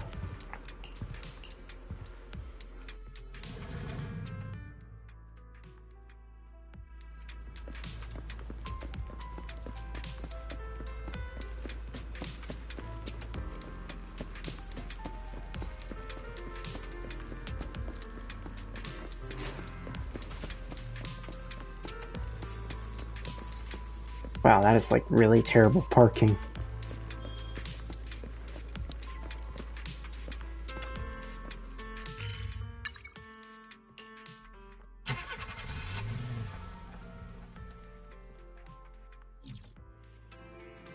Oh, Vivian's here.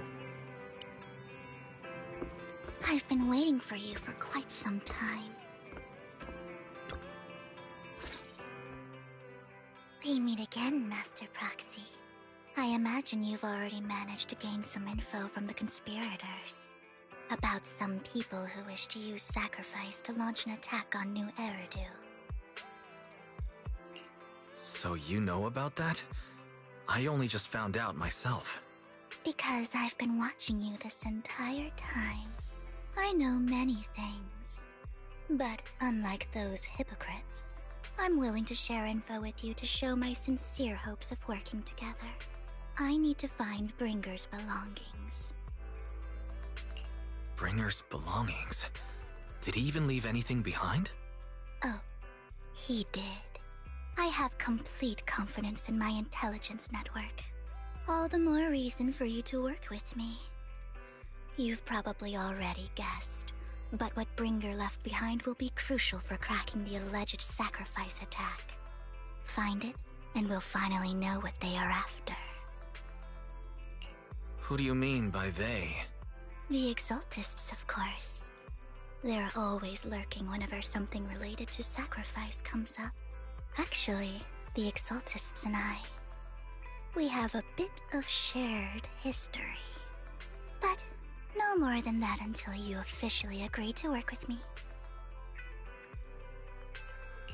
Alright, I agree to work with you. Splendid. I like people who don't mess around. By the way, might I ask, you're not proficient at in-hollow combat, are you?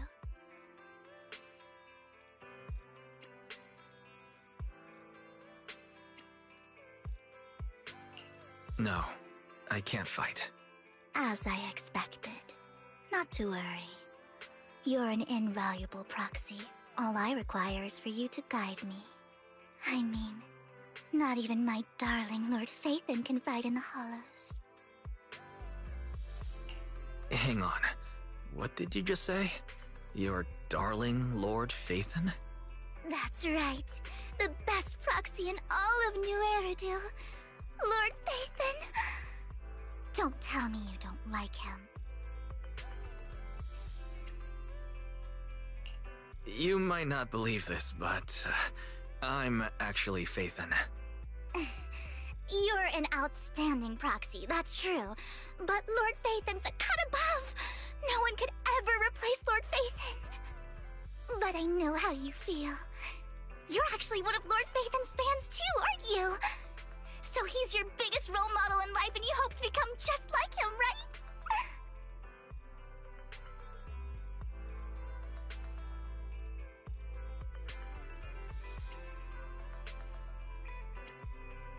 Fine, you're right. I'm actually a fan of Lord Phaethon. Then we're fellow fans! Wonderful. I feel so much closer to you now.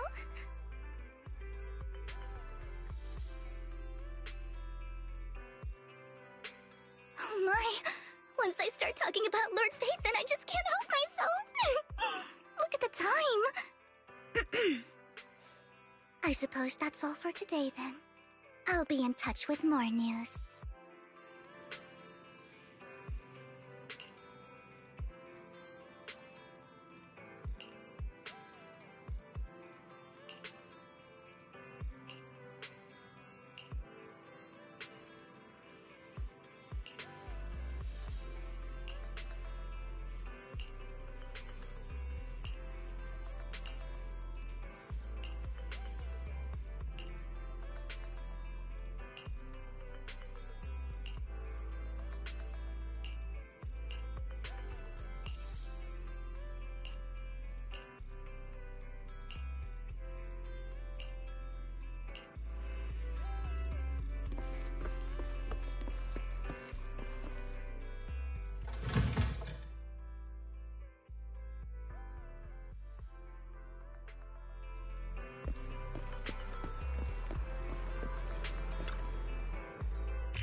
Wait.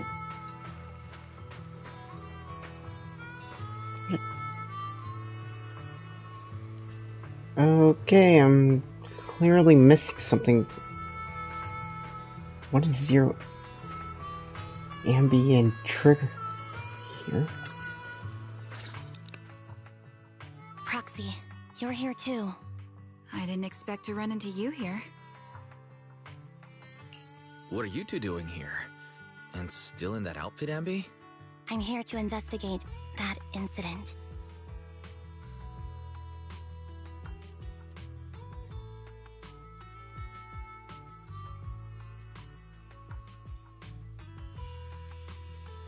I've recently dug up some clues about the person behind the operation, but my key contact is ultra cautious and keeps demanding me to prove my identity. So, to gain her trust, I decided to meet her dressed like this. Now that everything is completely finished, this uniform doesn't really represent anything in particular. For me, it's just another outfit now. We all have to move on someday. I'm helping her. I want to make sure whoever's behind all this is caught. Ah, and who's this young lady? This is my friend, Vivian. We're here investigating a few things ourselves. Ambi, one of the Cunning Hair's most powerful members. And Trigger, an Opal Squad sniper. It's an honor to make your acquaintance. You know us? Looks like someone's done our homework. Is it because of the proxy? You two are practically celebrities. And because of my work, I've got loads of info when it comes to anyone with a name around New Eridu. I see. Seems you're handling your work well. Let's prepare to enter the Hollow. Unless you have any further questions, we'll be taking our leave now. You're going into a hollow? Proxy, you plan on going in like that? Yeah, that's right. I've recovered quite a bit lately, so I don't need any protective equipment in the hollows.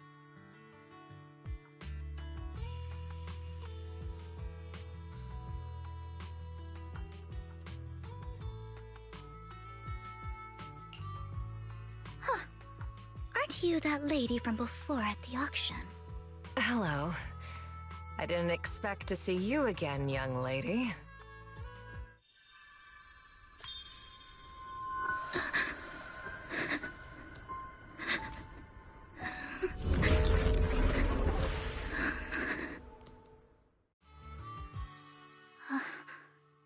Vivian, are you alright? You look depressed. What's wrong, Vivian? Are you feeling alright? It's nothing. I just drifted off for a moment there. So then, what are you doing here? Don't worry. I'm not here to scam you. I'm waiting to meet someone. Don't tell me. You're my contact for intel? That's me. Ambi from Silver Squad, I presume? Pleasure to meet you. All right. I'm going to exchange some information with Miss Ambi here. So if you'll excuse me.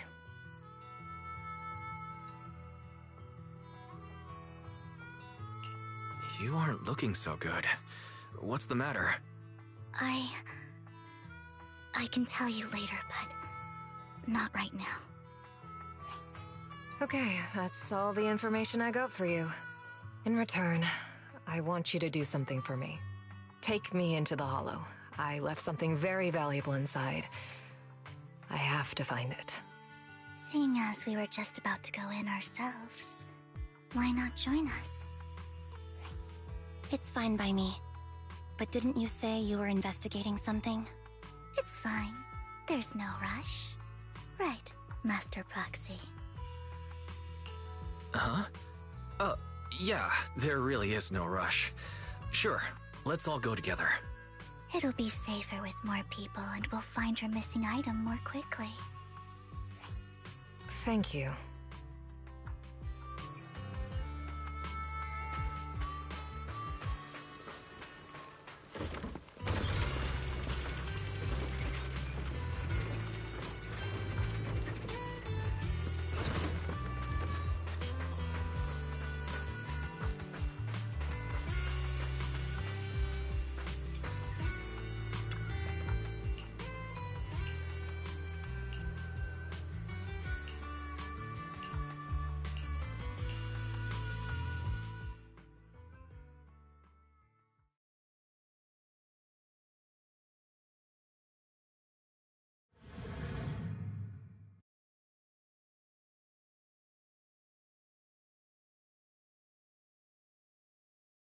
So, what is it that you all plan to do here? We are here to look for something too. Something extremely important. New Eridu's future may well depend on it.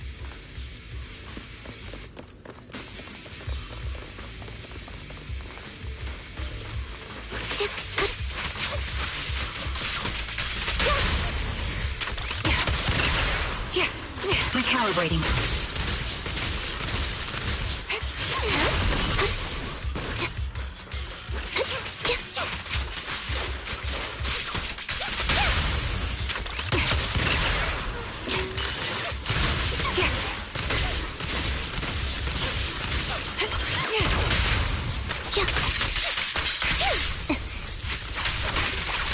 Now it's my turn to ask questions.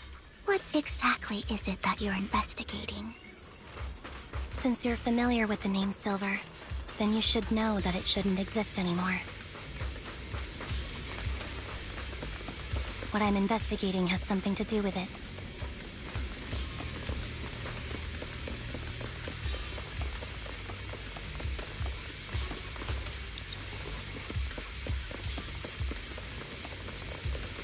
Check you around for any good loot.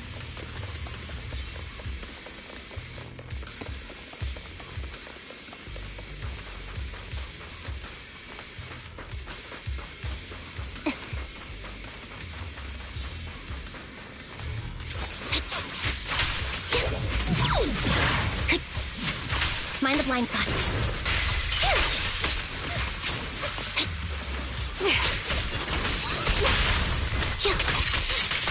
Support ready.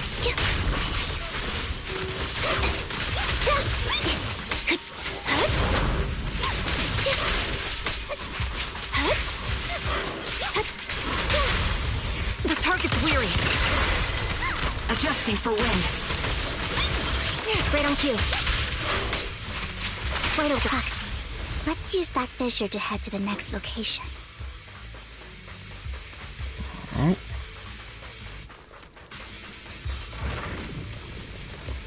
Here we go.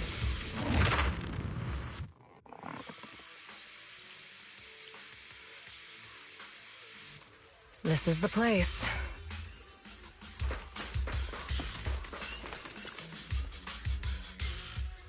So, what is it that you're looking for?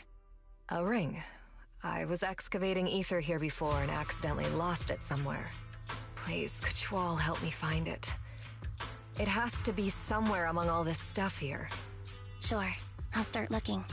I'll go with you. I'll stay here with her then. Thanks, but you don't have to worry about me. Go ahead and accompany the others. I'm sure it'll be faster that way. And sorry for wasting your time like this. I know it might sound strange, but I'll be so happy if my daughter grows up to be capable like you.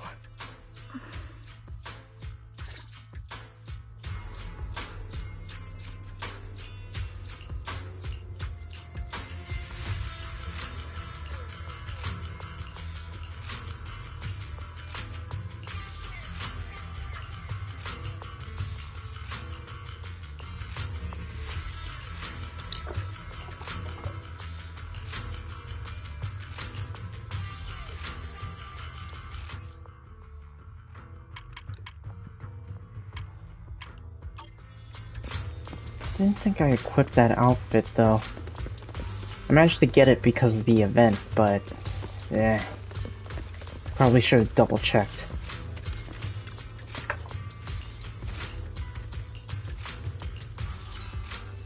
There's leftover food here. I don't want to imagine what's inside the bag. I could just get that loot that's over there.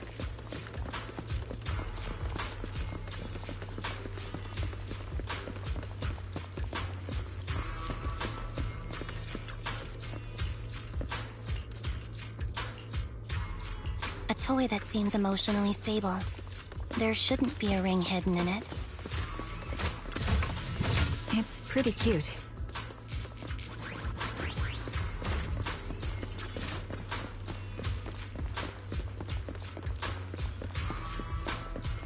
What's this?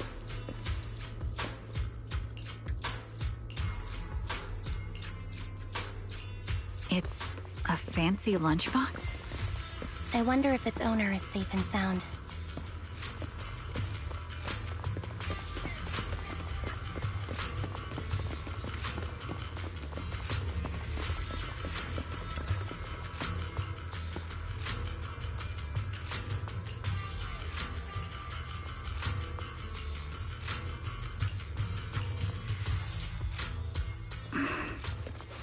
What's wrong, Vivian? You seemed worried for a while now. I'm worried about Sienna. Her location should still be safe. I hope so.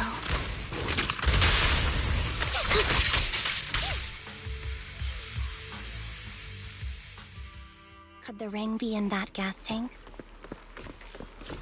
Good thing this gas Fine. tank is empty.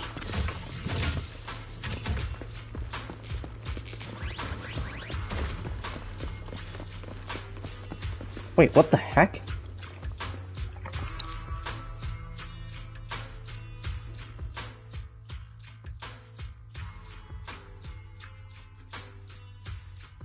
Her vital signs are gone. What happened? I guess this was her final scam.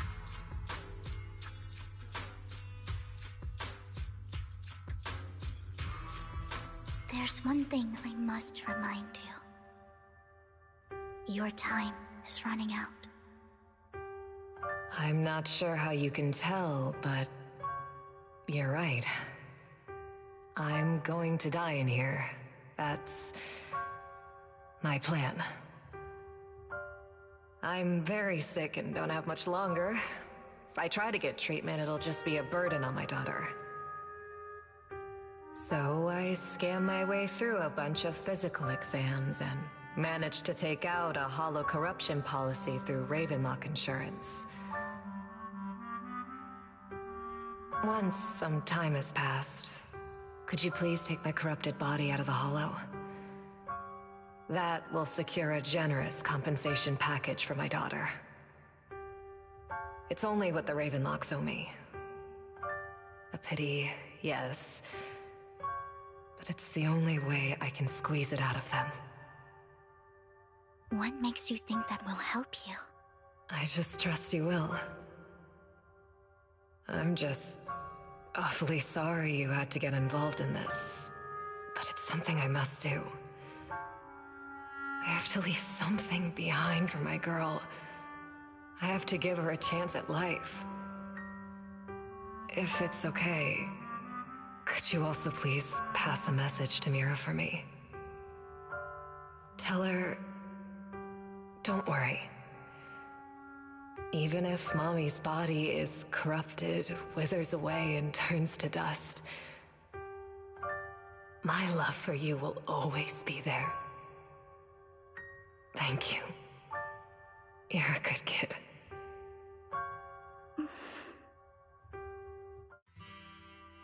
She was betting that we'd help her. So, you were aware of this the whole time? Yes. Because I saw it.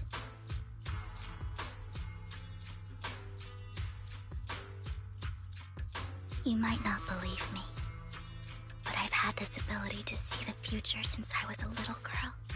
But the things I see are always something bad. Plagues, deaths, disasters. That's all I've ever been able to see. It's all that kid's fault! She's seriously jinxed. I always try to avoid her. Otherwise, she'll say something rotten that ends up coming true again. Prophecies, she says. Like she's not the one bringing the bad luck upon us. It wasn't me. I didn't do anything. Sorry. I'm sorry. What good is saying you're sorry? Things like this keep happening every time you open your mouth! How unlucky. She shouldn't be here. Nobody wants her around. If only she would just disappear. I just wanted to warn you all. sorry.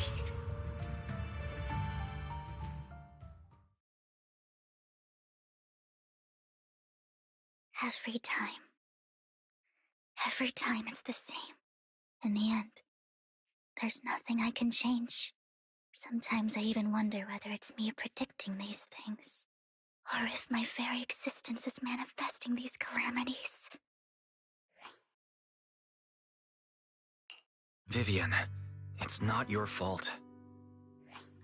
You were just trying to be kind and warn them about impending disasters. I can tell it's never been easy for you. Thank you. No matter what. I just hope she finally gets to rest in peace. I hope no misfortune, whether I foresee it or not, ever happens to anyone.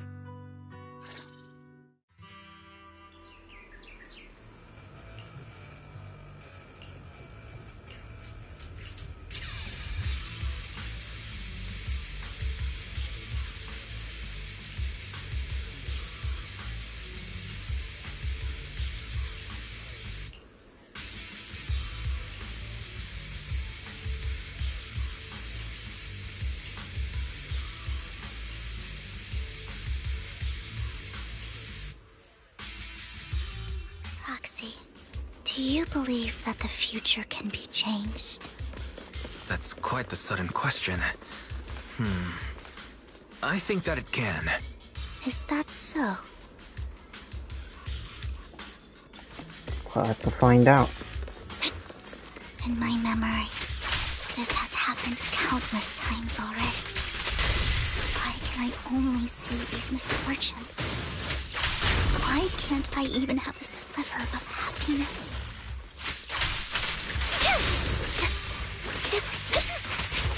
Leave it to me, Anby. Ether vision activate.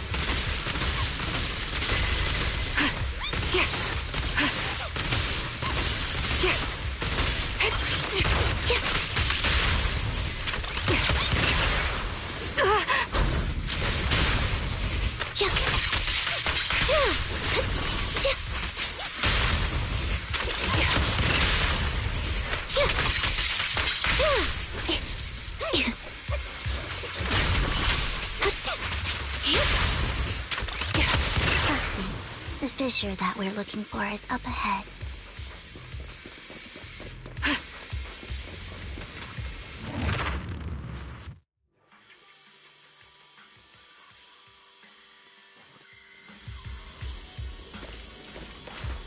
Copy. Ether vision activate.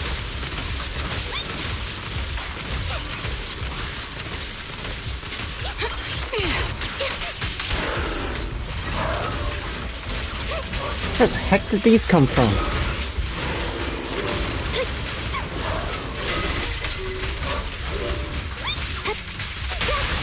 The target's weary.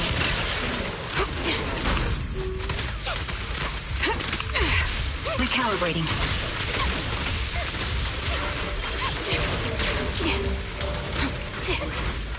Sniper's Creed. One shot, one kill. A perfect combo.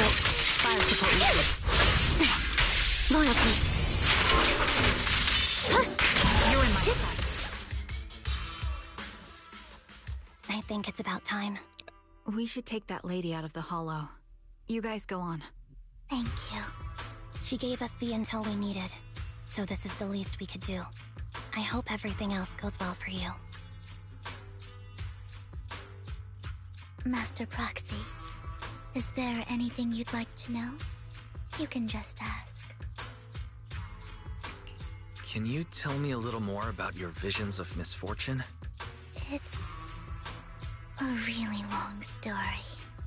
These premonitions I see are not within my control, and they always come to me in a flash, like a flood of images in my mind.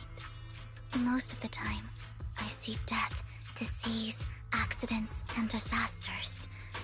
Of course, there are also some non-fatal mutilations. But every time, without exception, they end up happening. And I can never prevent or change them. That's all I have to say about it. If that offends Master Proxy and you don't want to hang out with me anymore, then I can understand. I don't mind at all. That's just who you are, Vivian. I'd like to keep hanging out with you. I've always considered this ability as a curse. It's not a curse. Actually, I think you've been given a gift. Thank you. Really. Well, it's getting late. Bringer's belongings ought to be around here somewhere. Let's take a closer look. To the previous clues, what Bringer left behind is hidden inside a vending machine. Really distracting me. Is there any way to change that?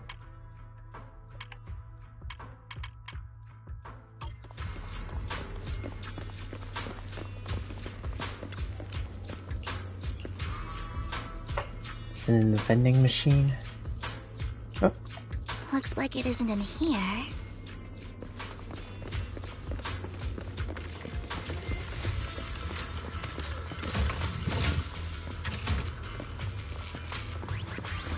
Lots of Denny. Let's try this vending machine. It might be the one we're looking for. Just gonna collect all this. Let's see if it's in here.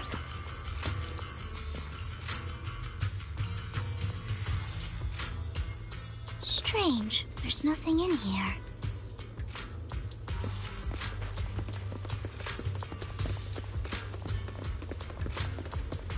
This vending machine looks a little suspicious too. I have a feeling it might be inside this one.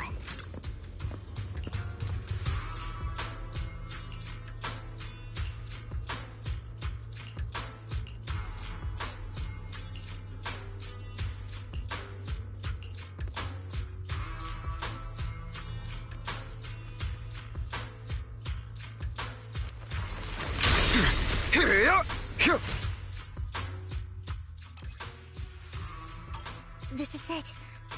This notebook is what Bringer left behind. But I don't know what these markings on it mean.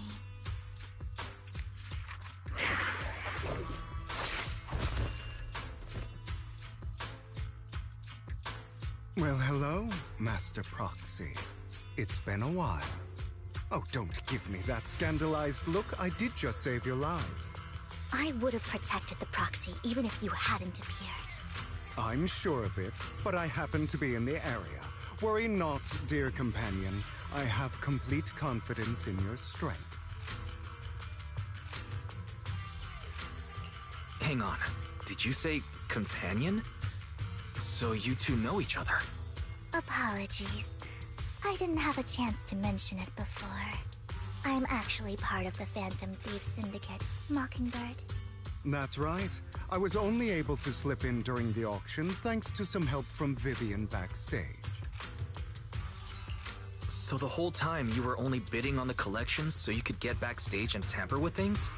I warned you before. You can't rely on appearances. Don't worry, Master Proxy. We don't have any ulterior motives here.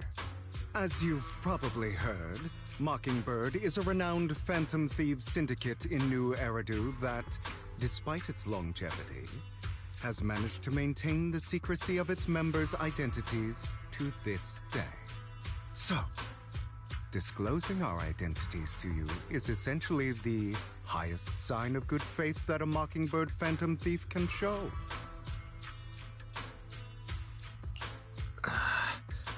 I guess that makes sense. Your trust is most appreciated. Mockingbird's purpose is very simple, really. To form long-standing and cooperative relationships with outstanding proxies like yourself. We need your abilities. Before you make any decisions, please allow me to briefly explain the concept behind the Mockingbird Syndicate. We all know there isn't anything in this world that's fair. A prime example being the uneven distribution of wealth. People from Tops splurge on luxurious collectibles, while the poor have to gamble with their own lives just to get by. Of course, besides wealth, there's also an unequal distribution in this world of happiness and suffering, hope and despair, love and hate. It's all just so unfair. Somebody has to do something to tilt the balance of the scales. And thus Mockingbird was born. We take from those who have far more than they deserve and give it to those who deserve to have more. If you ask me, that's enough to be considered a form of justice. All right, that makes sense. I can agree with that. Thank you. I knew if anyone, you'd understand. However, aside from these philosophical considerations, we also have a crisis on our hands to deal with. As you know, the Exaltists are plotting to use the power of sacrifice to launch an attack on all of New Eridu. We can provide you with all the latest intel, just like that notebook you found. Something those pompous housekeepers would never be willing to do. And the most crucial part of this whole game, the sacrifice core, is currently in my possession. I think that makes this a highly competitive deal. We share the same goal for the moment, stopping the impending disaster from playing out. I need some time to think about it. How about this? If you still have misgivings about our upcoming cooperation, then why don't you bring Lycon along with you? He's got the support of the mayor's office behind him, and his presence alone is enough to keep me in check. That would put you more at ease, right?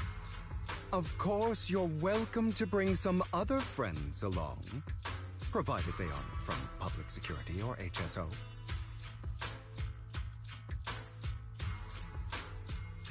Well, if you're willing to let my friends come along, then you've got a deal. Great. It's a deal. By the way, Proxy, this is for you.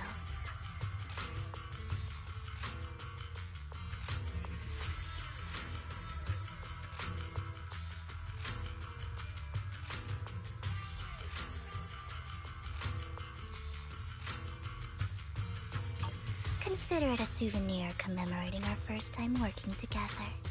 For now, we'll carefully look through the contents of that notebook. I'll contact you if anything comes up.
How about it?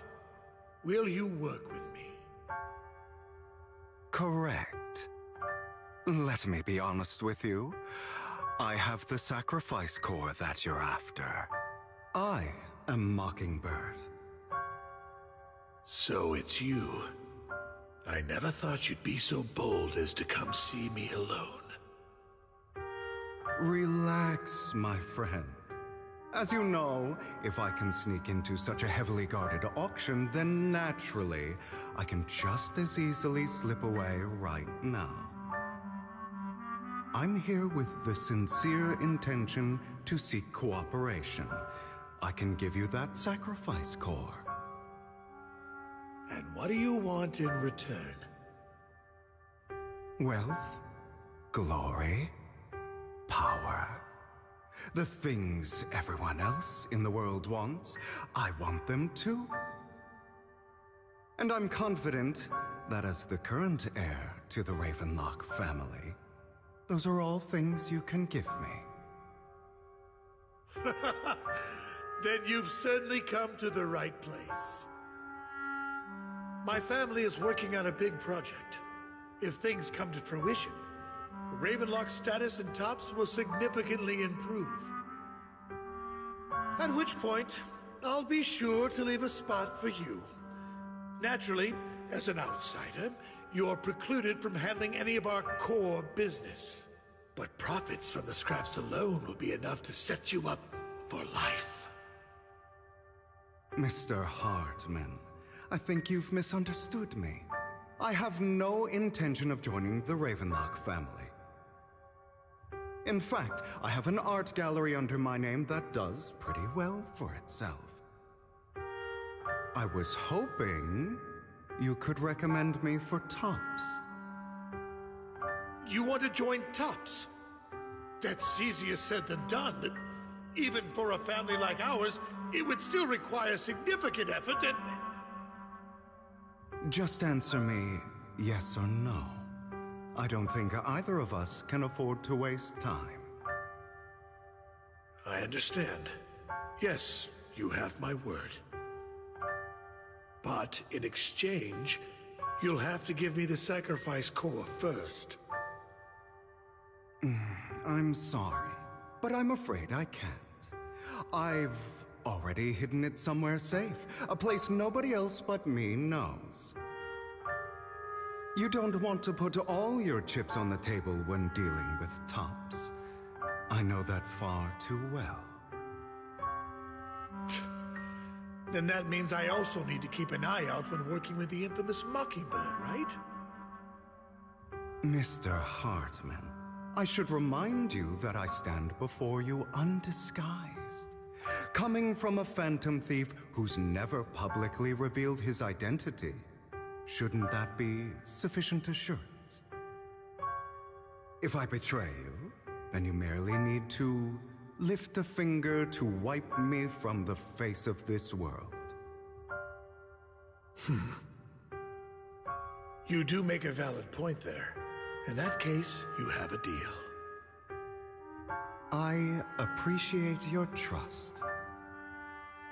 Why don't we celebrate our new partnership with a toast?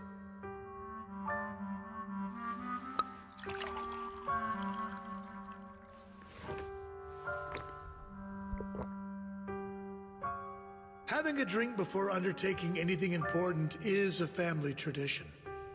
It's good luck. As an outsider, it's a real honor. By the way, you aren't the only member of your organization, are you?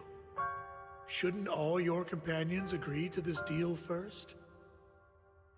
You don't have to worry about that. I'll make sure she agrees. Otherwise, I'll get rid of her too. Seems you'll do whatever it takes to get things done. Great things lie ahead for someone like you. All right, let's leave it at that for today. I'll contact you about what to do next.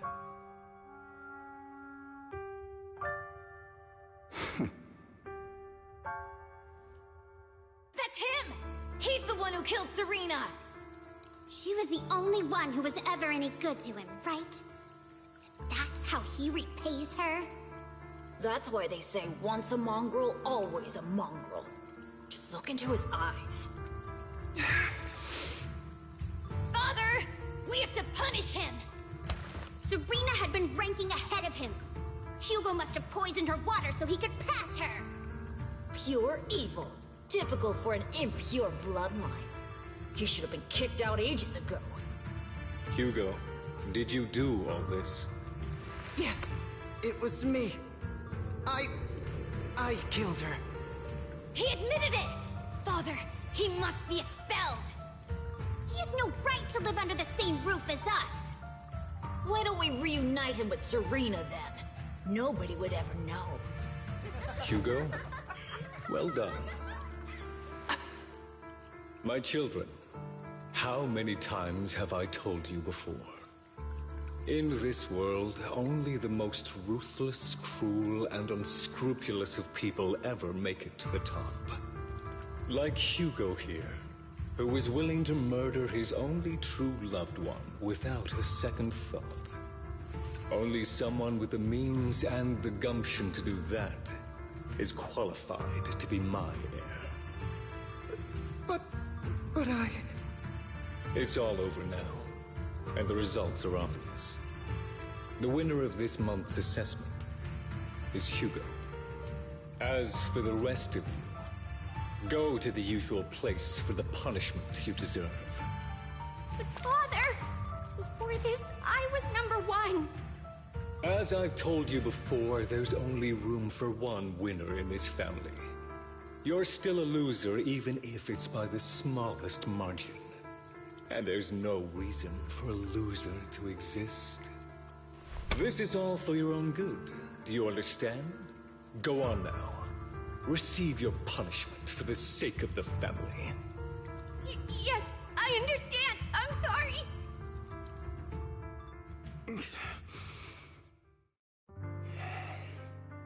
That really brought up some unpleasant memories. It won't be long. Soon, it'll all be over.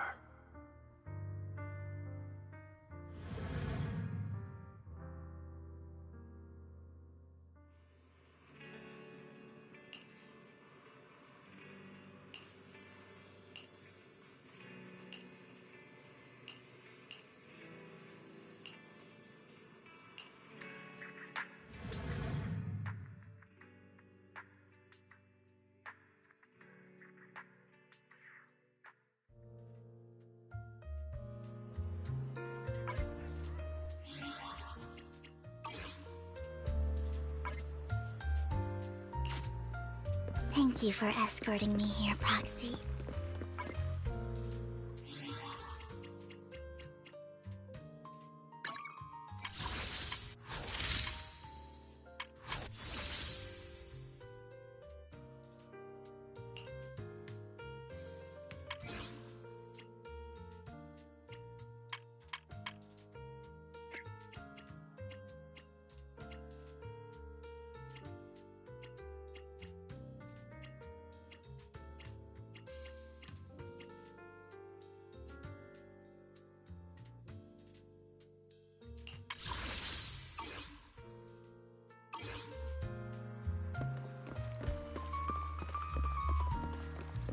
You're a child that only brings misfortune.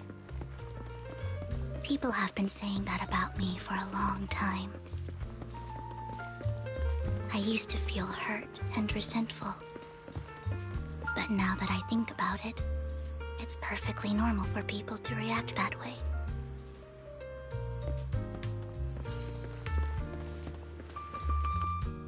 Why do I only predict suffering? If I could predict happy things, joyful things, would people like me a little more? Maybe. Fate truly is set in stone. Often, I want to help these people avoid their miserable fates. For a time, I even thought that I was successful, that I could change people's destiny. But it was all an illusion. In the end, I couldn't do anything at all. So, I was really happy when you said that my abilities weren't a curse, but a gift. Thank you, Proxy. I'm so glad to have met you. And you're also a fan of Lord Phaethon. It's like we were fated to meet. I don't know why, but I feel completely at ease when I'm by your side. I feel like I'm free from judgment, from blame. Like, I don't need to worry about anything, and can just be my own true self. Perhaps people really do possess an aura, and ours just so happen to be extremely compatible.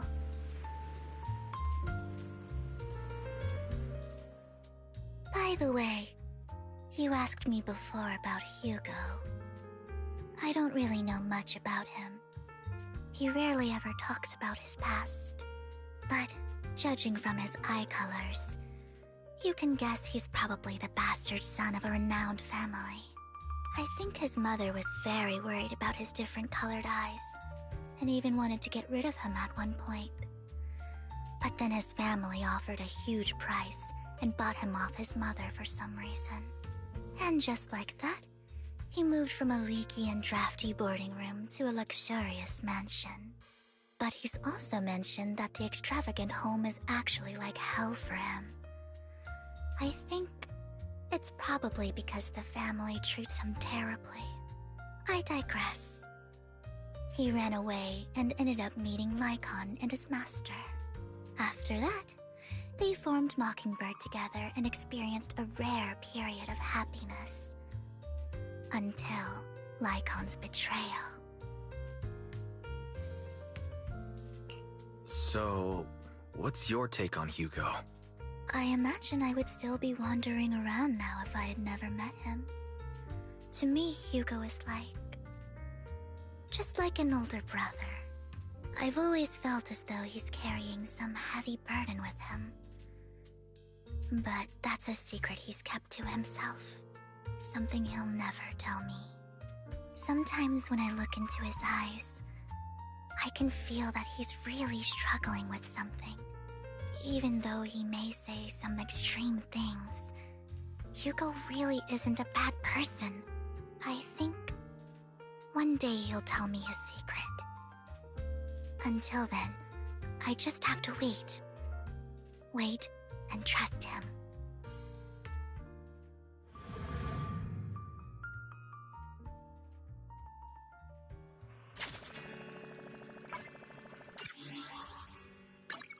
Huh? Do you have a time here? I wish If you need help, This is the Come to the seaside with me, Lord Phaethon. A summer day with Lord Phaethon. Good day, Lord Phaethon. That's much better. I could not take her seriously with that outfit on. Especially when it looked good during serious moments.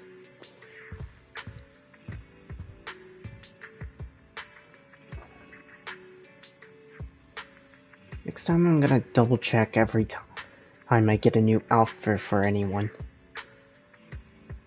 Especially gotta keep an eye out for those event missions.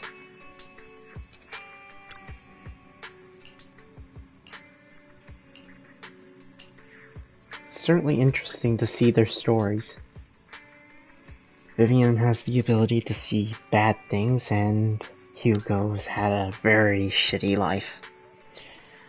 Yikes.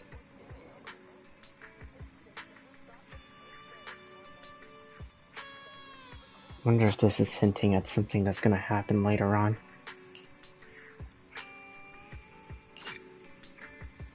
Alright. I'll be right back and we'll continue the story.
let's continue.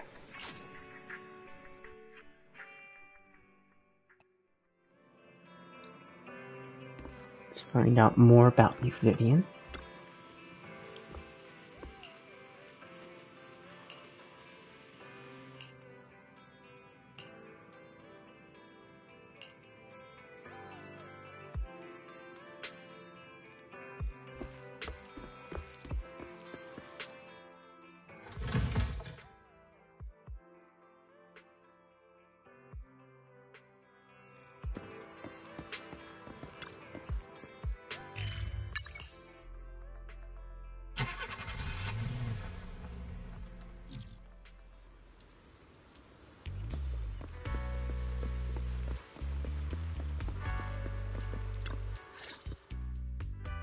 It appears we're the first to arrive. I thought we were running late. This might sound weird, but it's nice to think about getting to work with you from now on. I don't really know why that makes me feel so happy. Oh, it's because we're fellow fans! Anyone who likes Lord Phaethon can't be a bad guy. You're right. Of course, Lord Phaethon is the greatest there will ever be, but you're definitely the best proxy I've ever met in person. Hugo told me before that you're really skilled, and he said we'd get along great. I never expected he'd be so right. Oh, by the way, would you like to come by my place if you have time later? I have a huge collection of Lord Phaethon merch. Phaethon, Lord Phaethon doesn't have any merch out there, right? I mean, we don't even know what he looks like, for starters. It's all my own original merch, like screenshots of old Internet comments. I print them out and turn them into postcards. Plus the avatars Lord Phaethon's used, the music playlists they recommend. I've organized it all. I'd love to show it all to you if we get the chance. Well, I appreciate the thought. Speaking of which, what's taking those two so long? Hugo said he had some preparations to do before entering the Hollow. I wonder how that's coming along.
This is getting to be more than just a coincidence, don't you think? Or perhaps you are actually stalking me. If I was stalking you, you wouldn't ever know. Overconfident as always. You haven't changed at all. We just make it a habit to check the state of our weapons prior to combat. Thanks for that little reminder. I almost forgot. I didn't expect you to let me join. What else could I do? Master Proxy would have insisted on having you join us. I never expected for us to have a chance to enjoy some pleasant conversation like this, without our weapons drawn, that is. It really has been too long. I still remember when we first established Mockingbird. Indeed. That was a long time ago. Thankfully, Jack went in peace. He must have known about his condition for some time. He even left us with instructions. Passing peacefully in your sleep is the most natural way to go. I'm happy for him. By the way, Lycon, have you given it any thought yet? You mean about our guild for Phantom Thieves? Yeah. It's time for us to build an organization of our own. Jack always supported the idea, didn't he? I don't have any objections. But what should we call it then? How about Mockingbird? It's a bird known for mimicking the calls of others to blend in. The same way we don high society roles for ourselves when we're out on a mission. Oh, oops. I nearly forgot. You're a terrible actor, and you're always flubbing your lines. I guess we can rule out that name, then. No, call it Mockingbird. We're always just putting on an act, aren't we? I won't slip up on our next mission. Besides, we still ran missions together even when we didn't have a name. Having one now won't really make a difference. No. It does make a difference, Lycon. And I don't just want a name. I want Mockingbird to become a symbol, like the sword of Damocles hanging over everyone's heads, striking fear into the hearts of the rich and cruel whenever they hear the name. Just like Jack used to say, this world isn't fair. So that's why we have to influence it however we can, and change things in our own way. But on the basis of not causing harm to other people's lives. That's also what Jack used to say. You remember, don't you? Of course I remember. All right, I promise. That sounded pretty forced. Don't forget, things don't end well for people who break their oaths. I'm good for my word.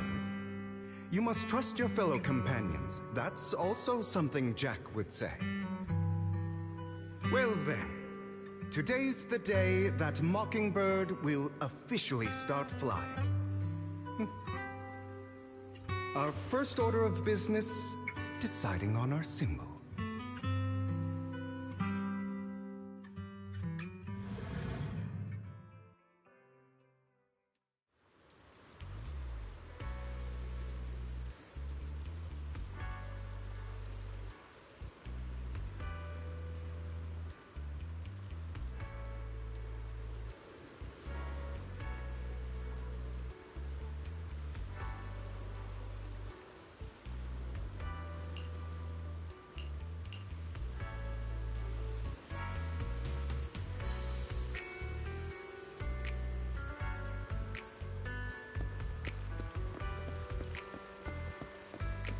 Looks like we're all here.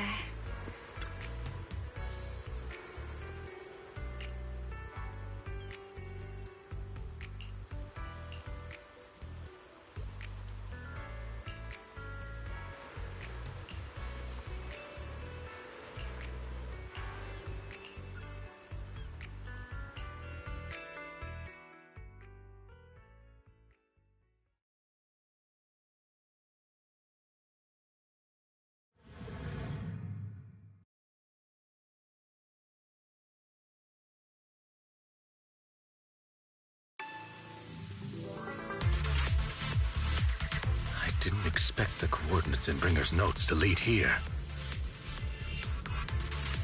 Oh, are you familiar with this place? More familiar than you, it seems. Proxy, if they're being too noisy, can I take action?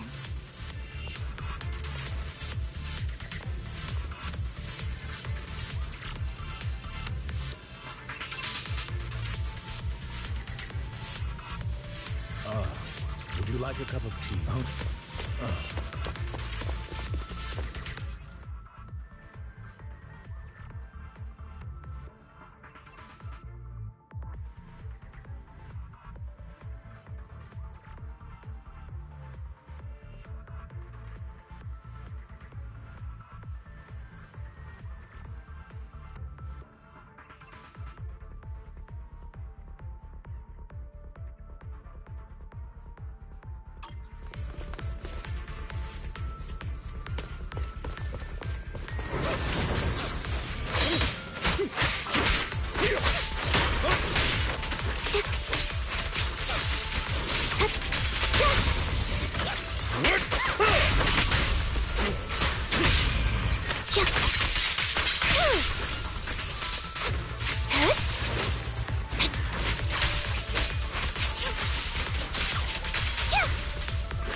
I don't enjoy obstacles in my path. A generator room should be nearby. Over here. Wow, you really know this place like the back of your paw.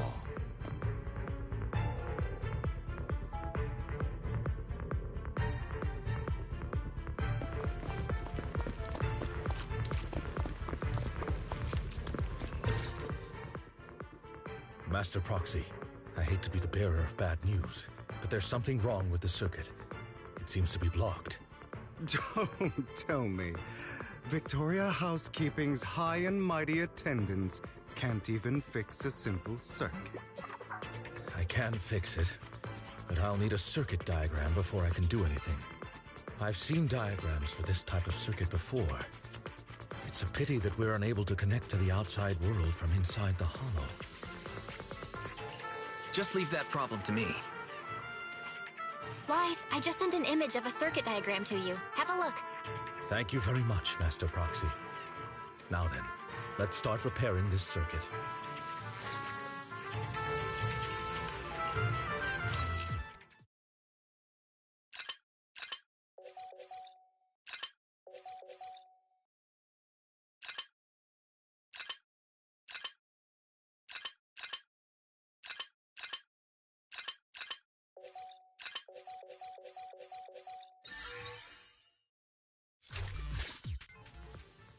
The circuit is fixed.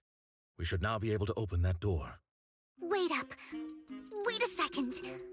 Something just doesn't add up. It's all coming together now. Communicating with the outside world from within a hollow. And getting that circuit diagram. In theory, there's only one person who could ever do that. Could it be your Lord Phaethon? Impossible.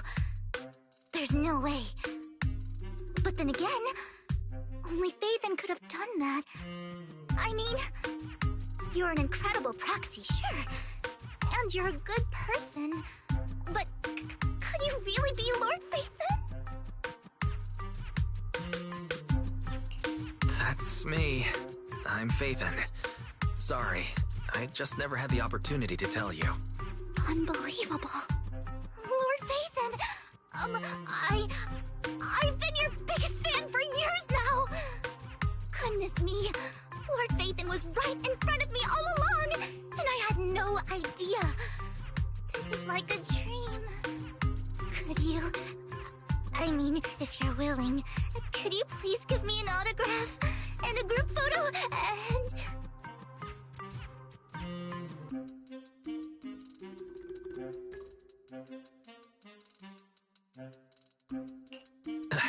Anything you want, but let's get out of the hollow first, alright?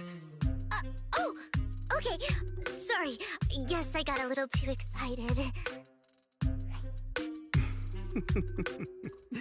Anyone would be enraptured meeting someone they admire that much. Yeah, if I ever met my favorite movie director, I'd be the same. We should keep moving. This isn't the best place for idle chit-chat.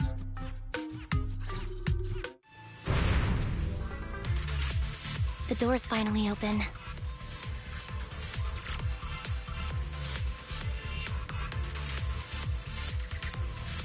Have you run into trouble? You wouldn't normally stay idle this long.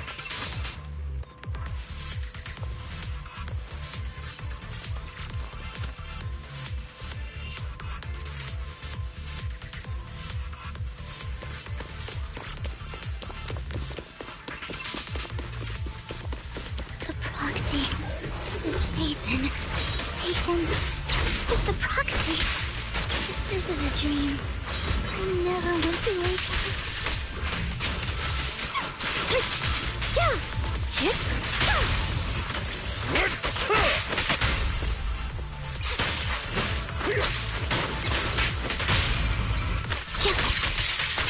The fissure over there should lead to our destination.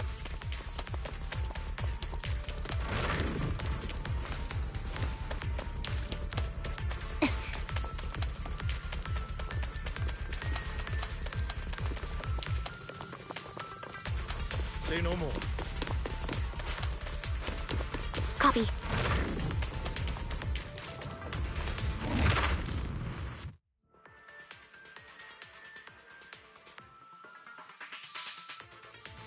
There are more ethereals around. Please be careful, Lord Phaethon. Lyca, your fighting style wasn't so reserved in the past. I've matured. You call this mature? You're just being pretentious.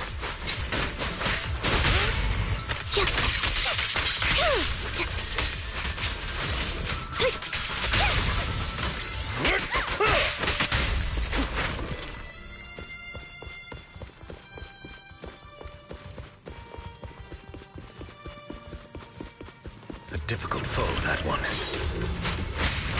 Let us leave this place at once. Ensuring Master Proxy's safety is our highest priority. I won't let anything happen to you, Lord Phaethon. Let's see. Quickly now.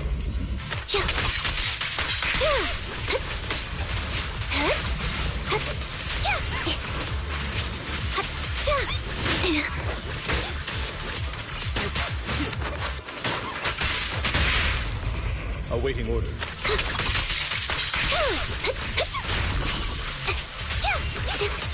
Stop.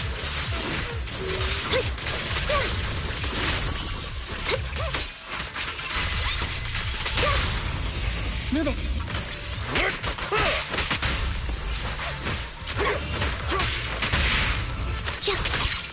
Lord Phaethon, how are you feeling? Are you tired? Do you need a break? Some food? Water? Thank you for your concern. I'm fine.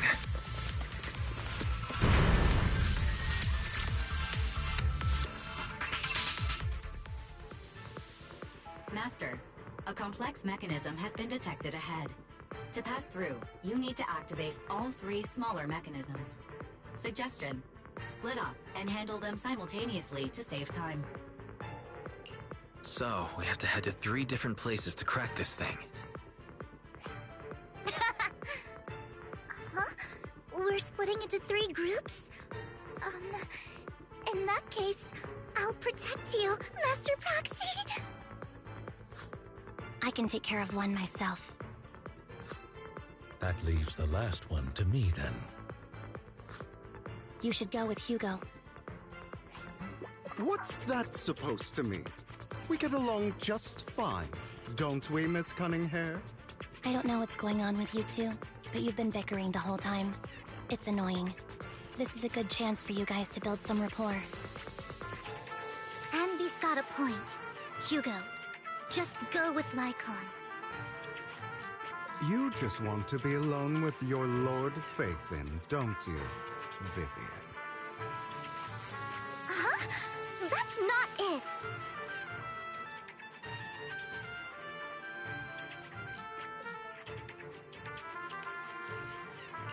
Alright, sounds like a plan.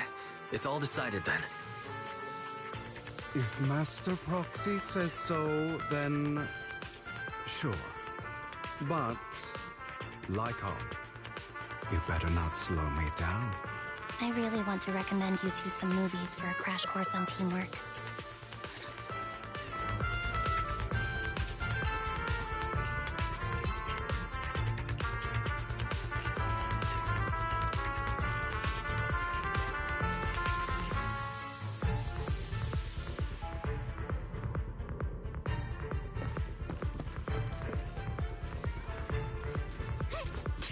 Lord Faithin, there are too many ethereals here. We have...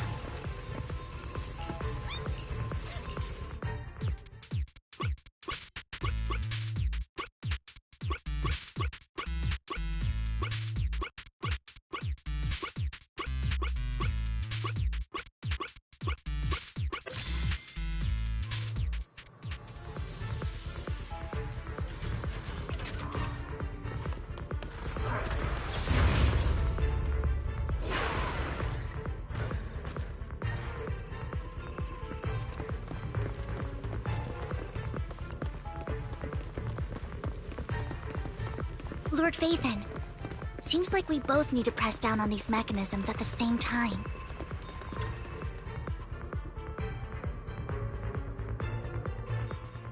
Sure enough, Lord Faithin and I share a deeper connection. Sorry, I hope I'm not being too forward.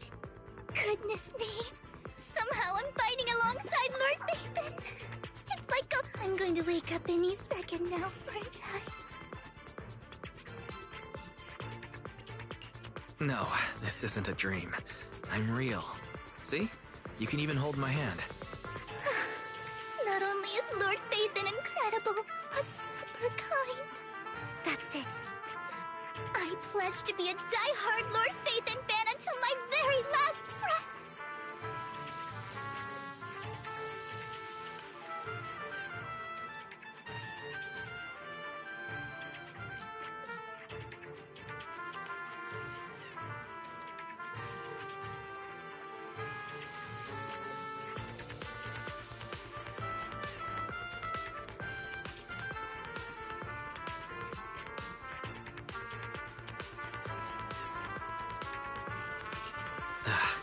I'm happy to hear that.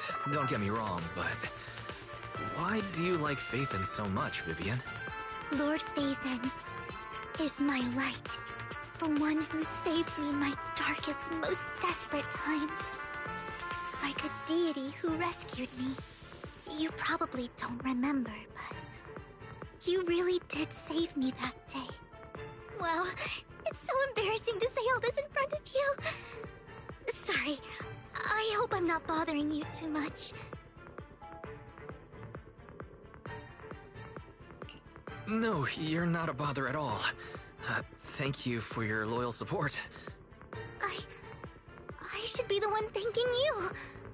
Just being able to see Lord Faithin makes me the luckiest person in the whole world.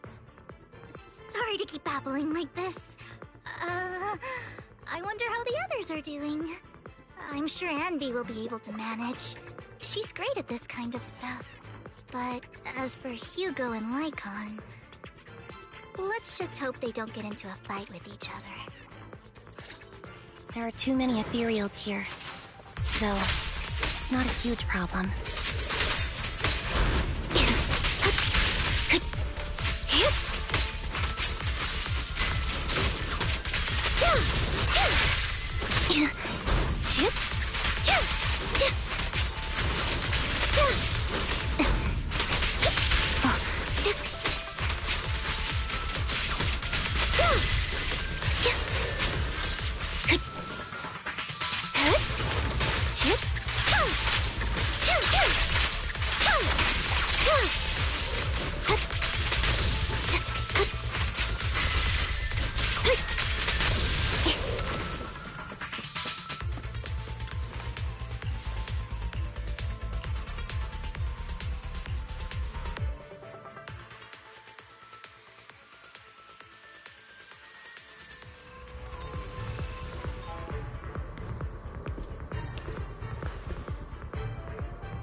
So, we have to cooperate to solve this problem.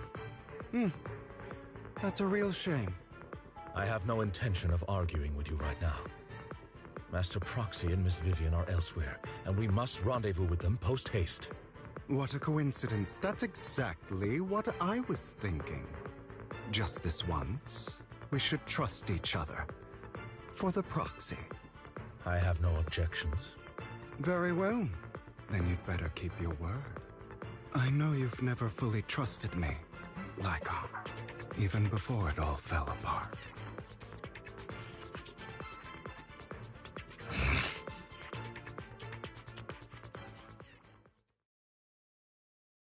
You wanted to speak to me alone?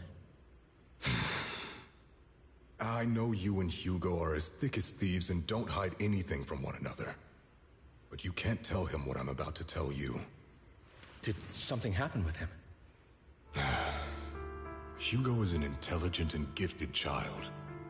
He learns everything I teach with ease. In time, he'll grow beyond me. Reach a place where people will marvel and look up to him as a beacon. Yeah. As much as I hate to admit it, he always picks things up just a teeny bit quicker than me.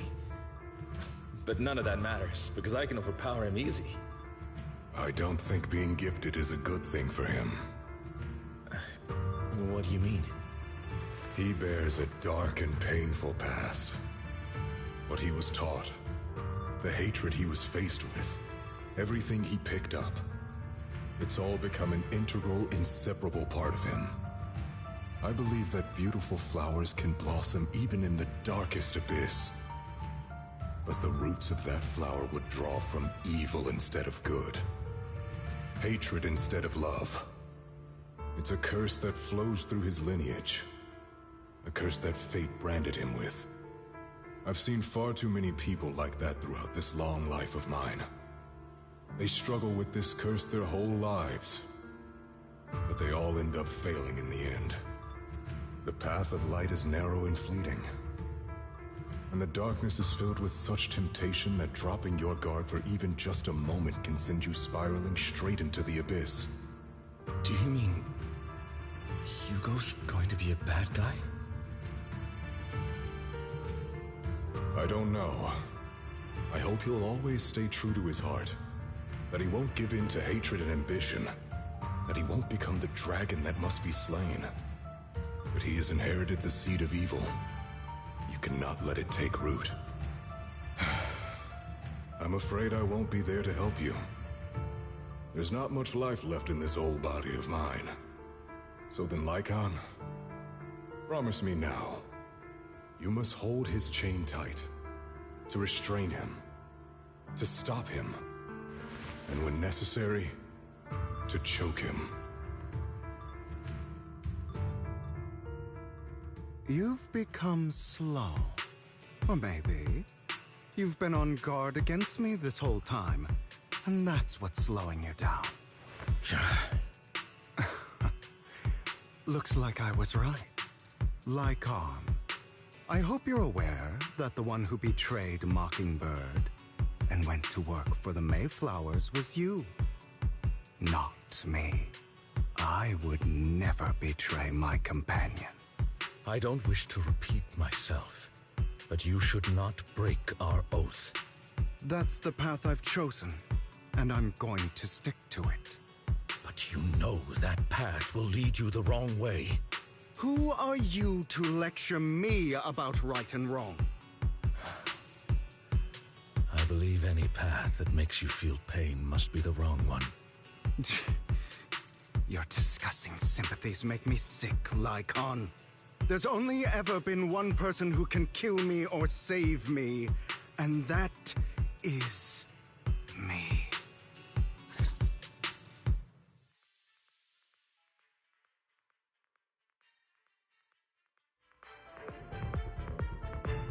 Great, it worked!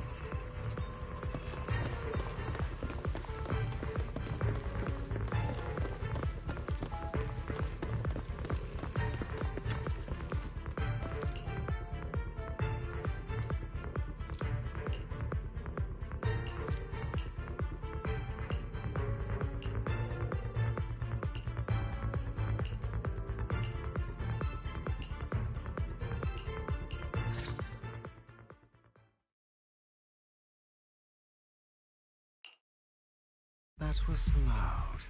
What's happening up ahead? Hold on, everyone. I'll go check it out. It's probably multiple ethereals attacking. Just in case, I'll go with you. Vivian, you should go with them too. Keep an eye on Lycon, will you? I'm worried he might sell us out to the mayor when he gets the chance.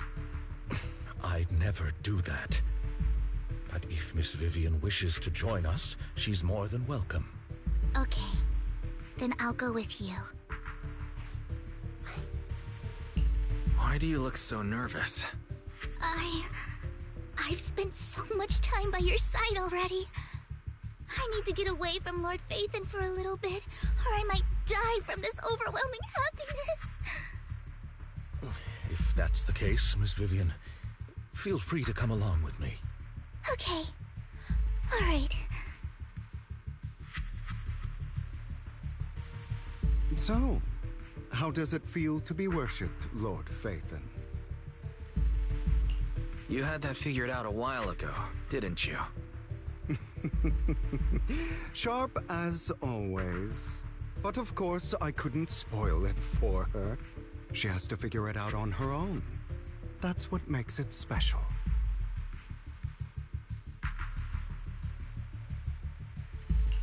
Not only that, you asked Lycon and Vivian to leave for some reason.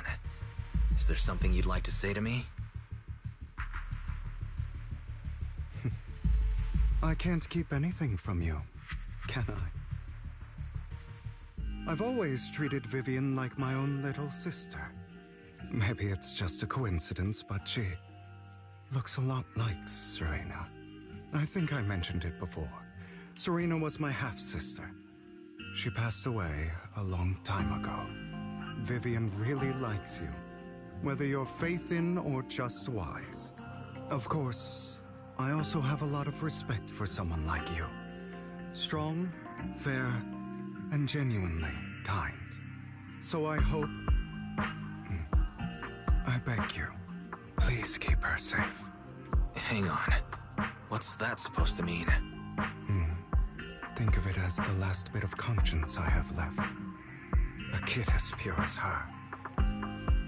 She should stay alongside someone who walks in the light. Like you. Not even Vivian can agree with all my beliefs. One day we'll go our separate ways. Your beliefs? What do you mean exactly? You probably heard from Lycon.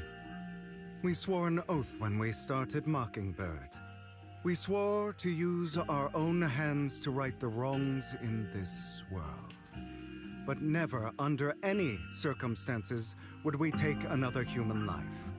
I stayed true to my words. Until my father, a man I hated, stood right before me. I could have ended his life easily, but I hesitated. I remembered that damned oath and their repeated attempts to convince me. I didn't do it. Because of that, innocent people died. All because of him. If I'd killed him first, then none of those tragedies would have happened. People like him don't deserve to live. After that, I realized sometimes taking one life really can save countless others.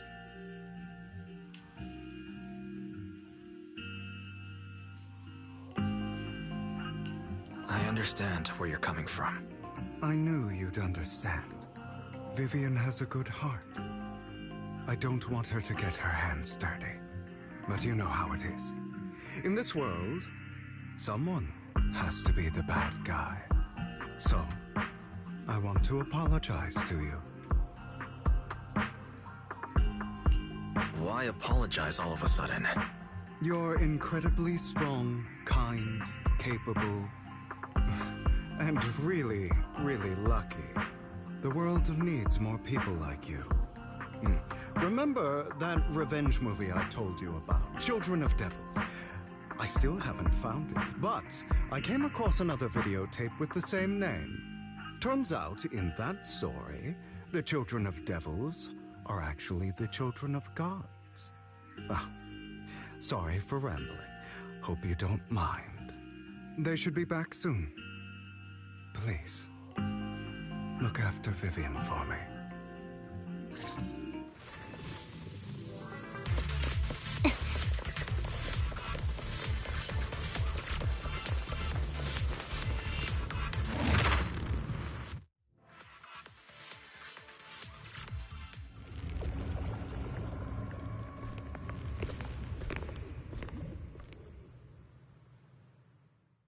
What is this? It looks like a cocoon. Careful, everyone. If I'm not mistaken, that's a sacrifice in there. It appears to be in hibernation. We don't know when it'll wake up. If it does wake up, we'll be in serious trouble. Wait, those spots Bringer marked in his notebook. Are you saying each one might have a sacrifice like this? That means there must be at least a dozen of them. And that's only counting the ones we know so far. These sacrifices may still be hibernating, but the fact that there are so many of them out there is terrifying. The Exaltists must have a way to revive them. And that's not all. These sacrifices can exist outside the Hollows. If they make their way into populated areas... I'm afraid it will lead to a catastrophic disaster likened to the fall of the old capital. That's almost certainly what they meant by vengeance against all New Eridu. Let's find a way to get rid of these sacrifices. We can't let the Exaltists have them. Thank you for helping me find this sacrifice. But sorry, kids. You won't be the ones to keep it. It's that annoying old man. Why is he here? I'd advise you to choose your words wisely, young lady. You're from the Ravenlock family. So it was you. That face. Oh, I know you. I heard about what happened to your friend. Truly unfortunate. If only she'd been smarter. It seems your goal was this sacrifice all along. You've been tailing us, haven't you? Keeping your distance so that I wouldn't notice. As expected of a Wolf Thyran, you are very perceptive. That's right. All thanks to your ex-partner, we were able to carry out our plan smoothly. My ex-partner? I'm not exactly happy being called that, but what he said is true. Wait, Hugo, what do you mean? I made a deal with Mr. Hartman in advance. So, would you kindly step aside and let us have this sacrifice?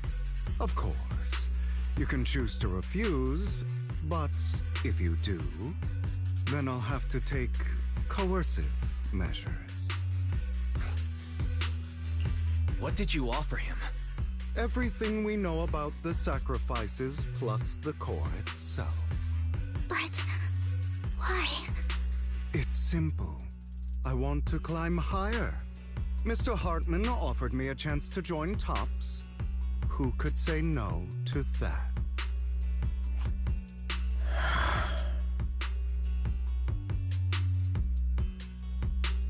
No.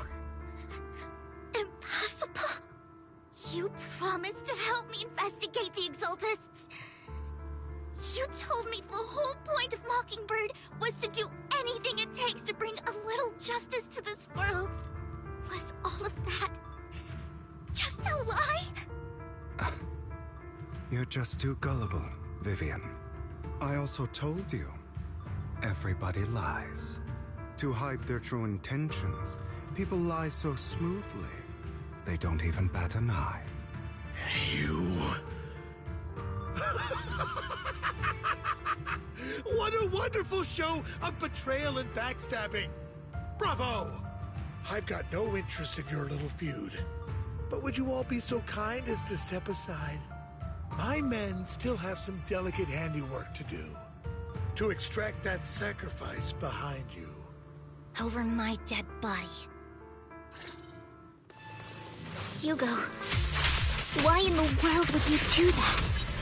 Instead of wasting your time on idle chatter, why not focus your energy on the battle ahead?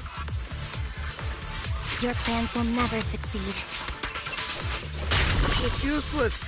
Don't you get it?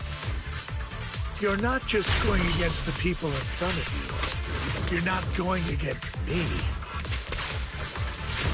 Rather, the entire Ravenlock family, even the whole of Tops. There's no chance of victory for you. Stand still.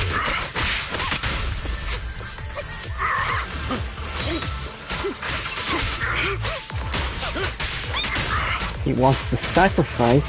How about we give it to him then? They're probably not gonna do that, but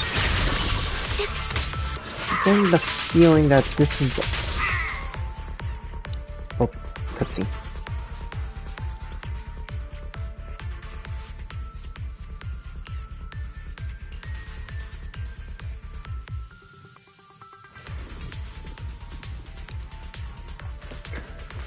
I wonder what's inside that cocoon, though. What type of sacrifice?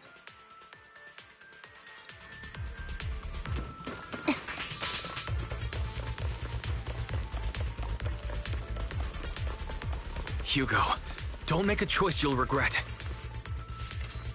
There's no turning back from me.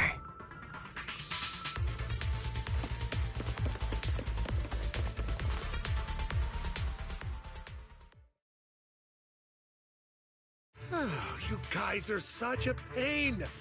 Hugo, stop standing around. Time for you to act.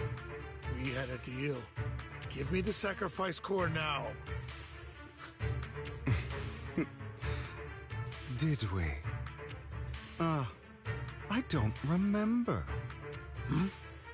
I imagine this is your favorite kind of entertainment. Watching allies betray each other, suspicion festering until it all turns to bitter hatred.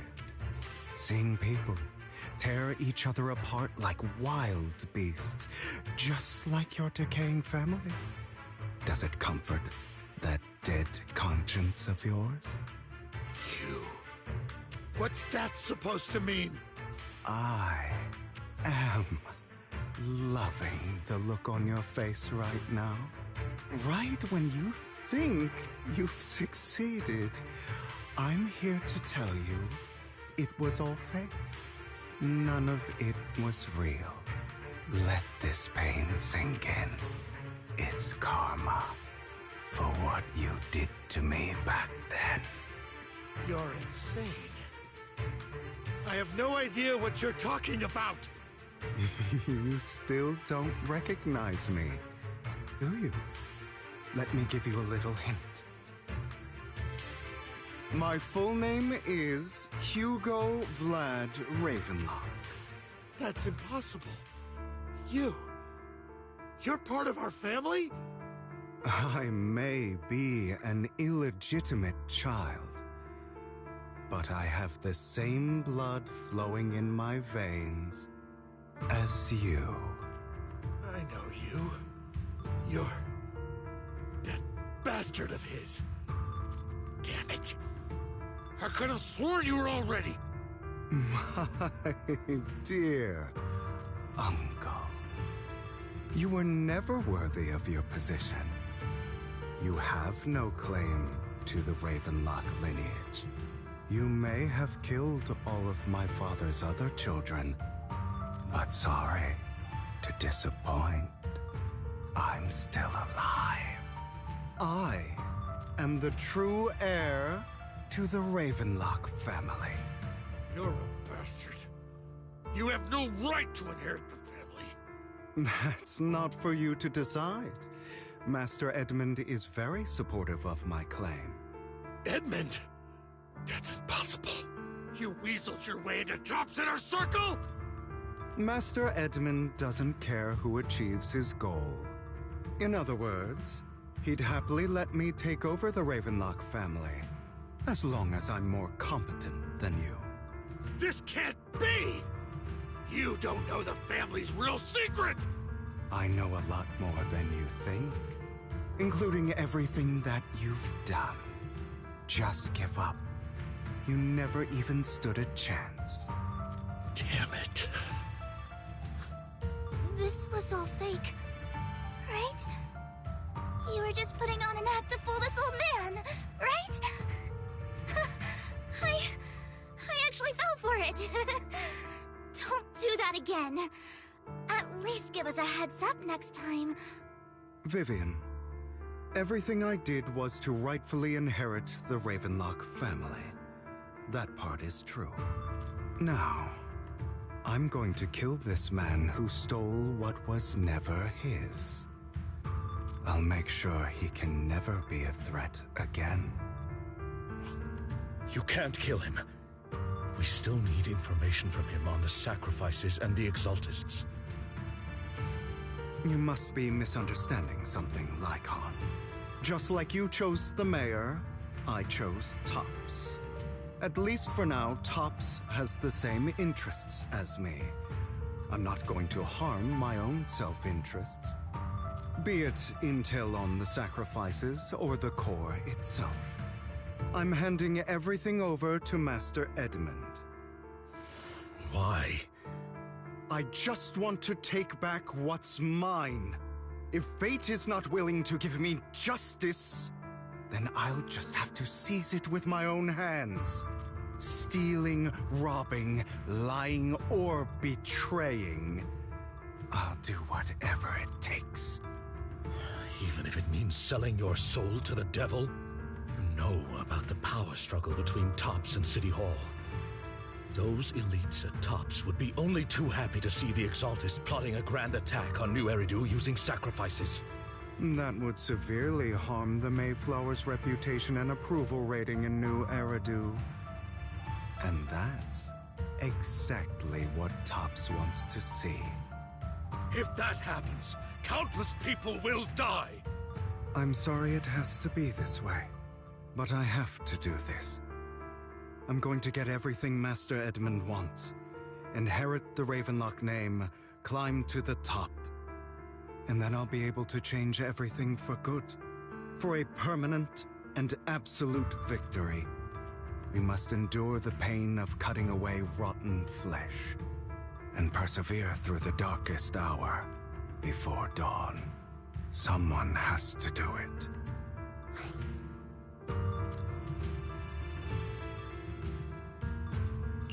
I don't agree. Sounds like some twisted logic to me. This is the path I've chosen. Without power, resources, or strength, we can't do anything. Mockingbird is the perfect example. All the talk about using our power to tip the scales of justice and hover over them like the sword of Damocles. It's just a delusion. In their eyes, we're nothing but annoying gnats. Mockingbird has never really changed anything, or saved anyone. Never in the past, not now, and never will in the future. None of it matters.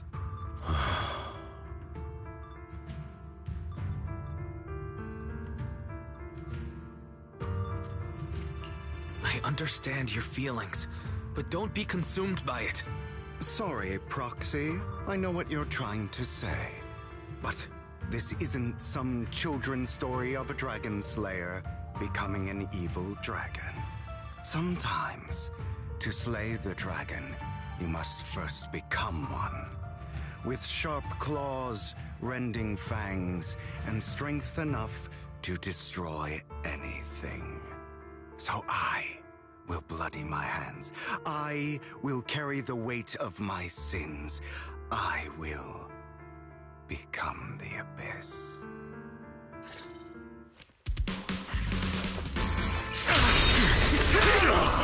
Out of my way! It's about time you kneel. Not bad.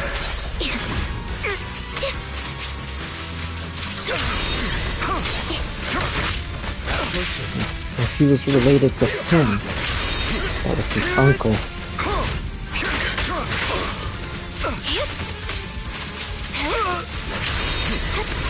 Pardon me.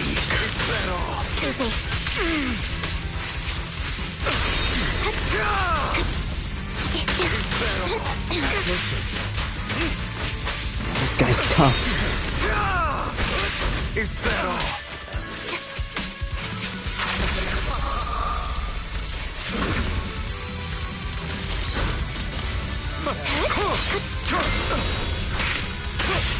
Flip a switch. Everything you just said.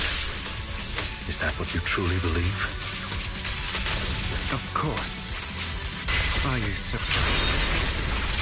I don't want it to end like this. There must be another way. There isn't. Truth be told, Proxy. I envy you. The world needs people like you.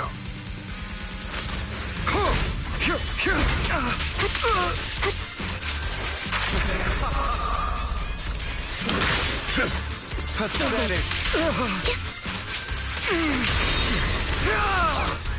Out of my way.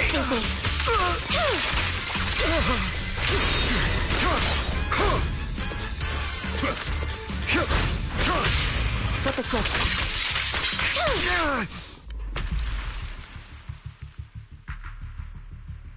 All right, you got me. But too bad. I have my own methods. What are you doing? Well then, make your choice. The sacrifice core, or your precious Faithin. I know you took it. Don't forget, I'm the one who taught you that. Okay, the core is yours. Just leave Lord Faithin alone. What a shame. Did you really think I'd keep my promise? That's right. This is the real me. What's the matter? Thinking of killing me? Didn't you say all life is precious? Drop your foolish facade. I knew it. You... He has inherited the seed of evil. Do not let it take root.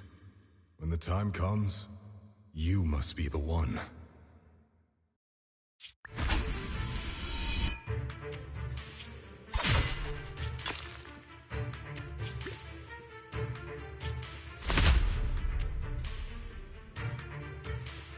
Go on, kill me. If you've got the guts, do it, traitor.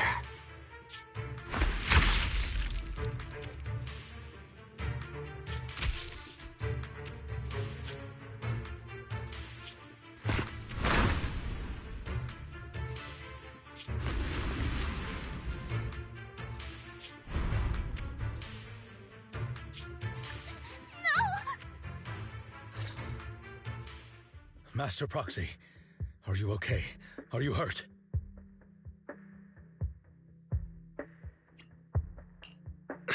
Don't worry.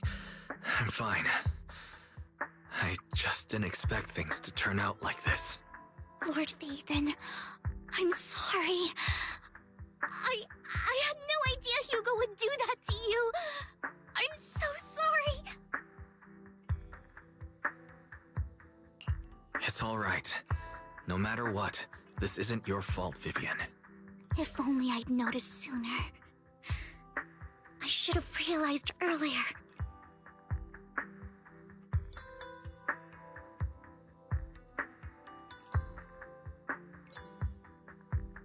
Hugo, he... That's a hollow down there. If you need, I can arrange for someone to go in and search for his body. That isn't necessary. To be frank, I thought you'd hate him for his betrayal, Miss Vivian. I do hate that he's keeping things from me, but all these years, Hugo's been like family to me. I believe he's still with us.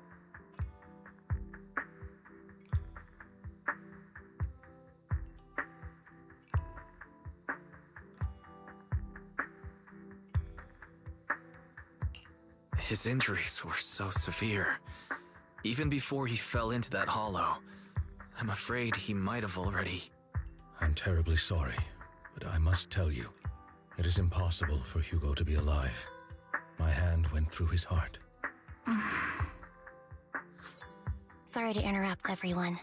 But just so you know, Hartman's gone. Probably slipped away during all the chaos. I'm sorry, I was so focused on Master Proxy's safety, I wasn't paying attention to him. Same, but it doesn't matter.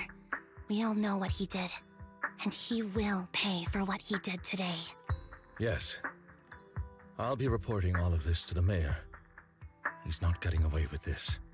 Well then, now that it's all over, let's head back.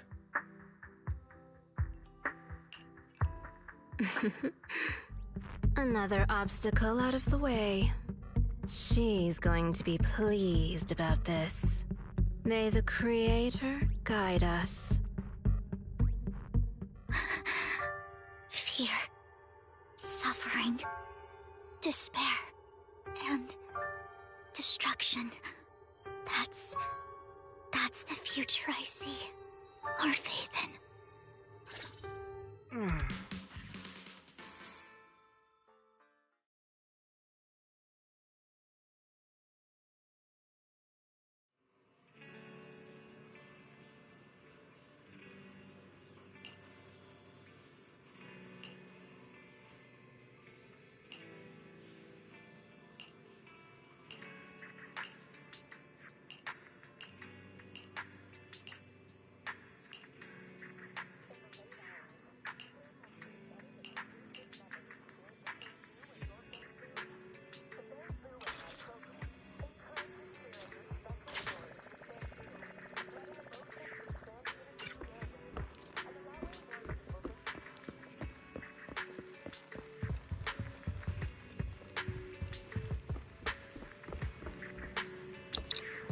Still got more of the story to finish.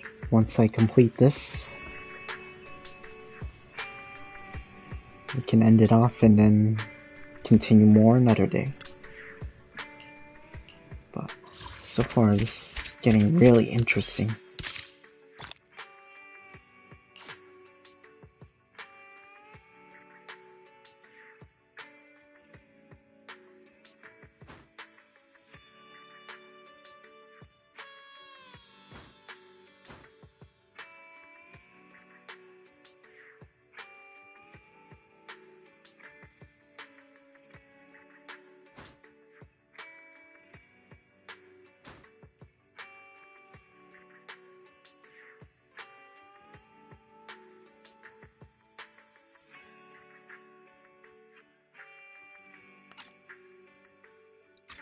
Once we're complete with Season 1.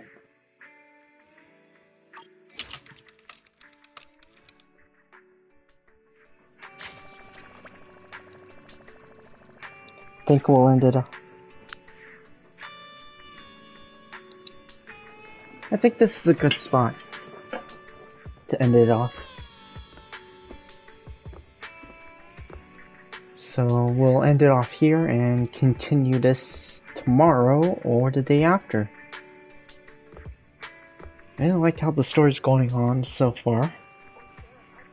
Definitely did not... Well, actually I did see that plot twist coming. I saw a clip of it, unfortunately, so I got spoiled a bit.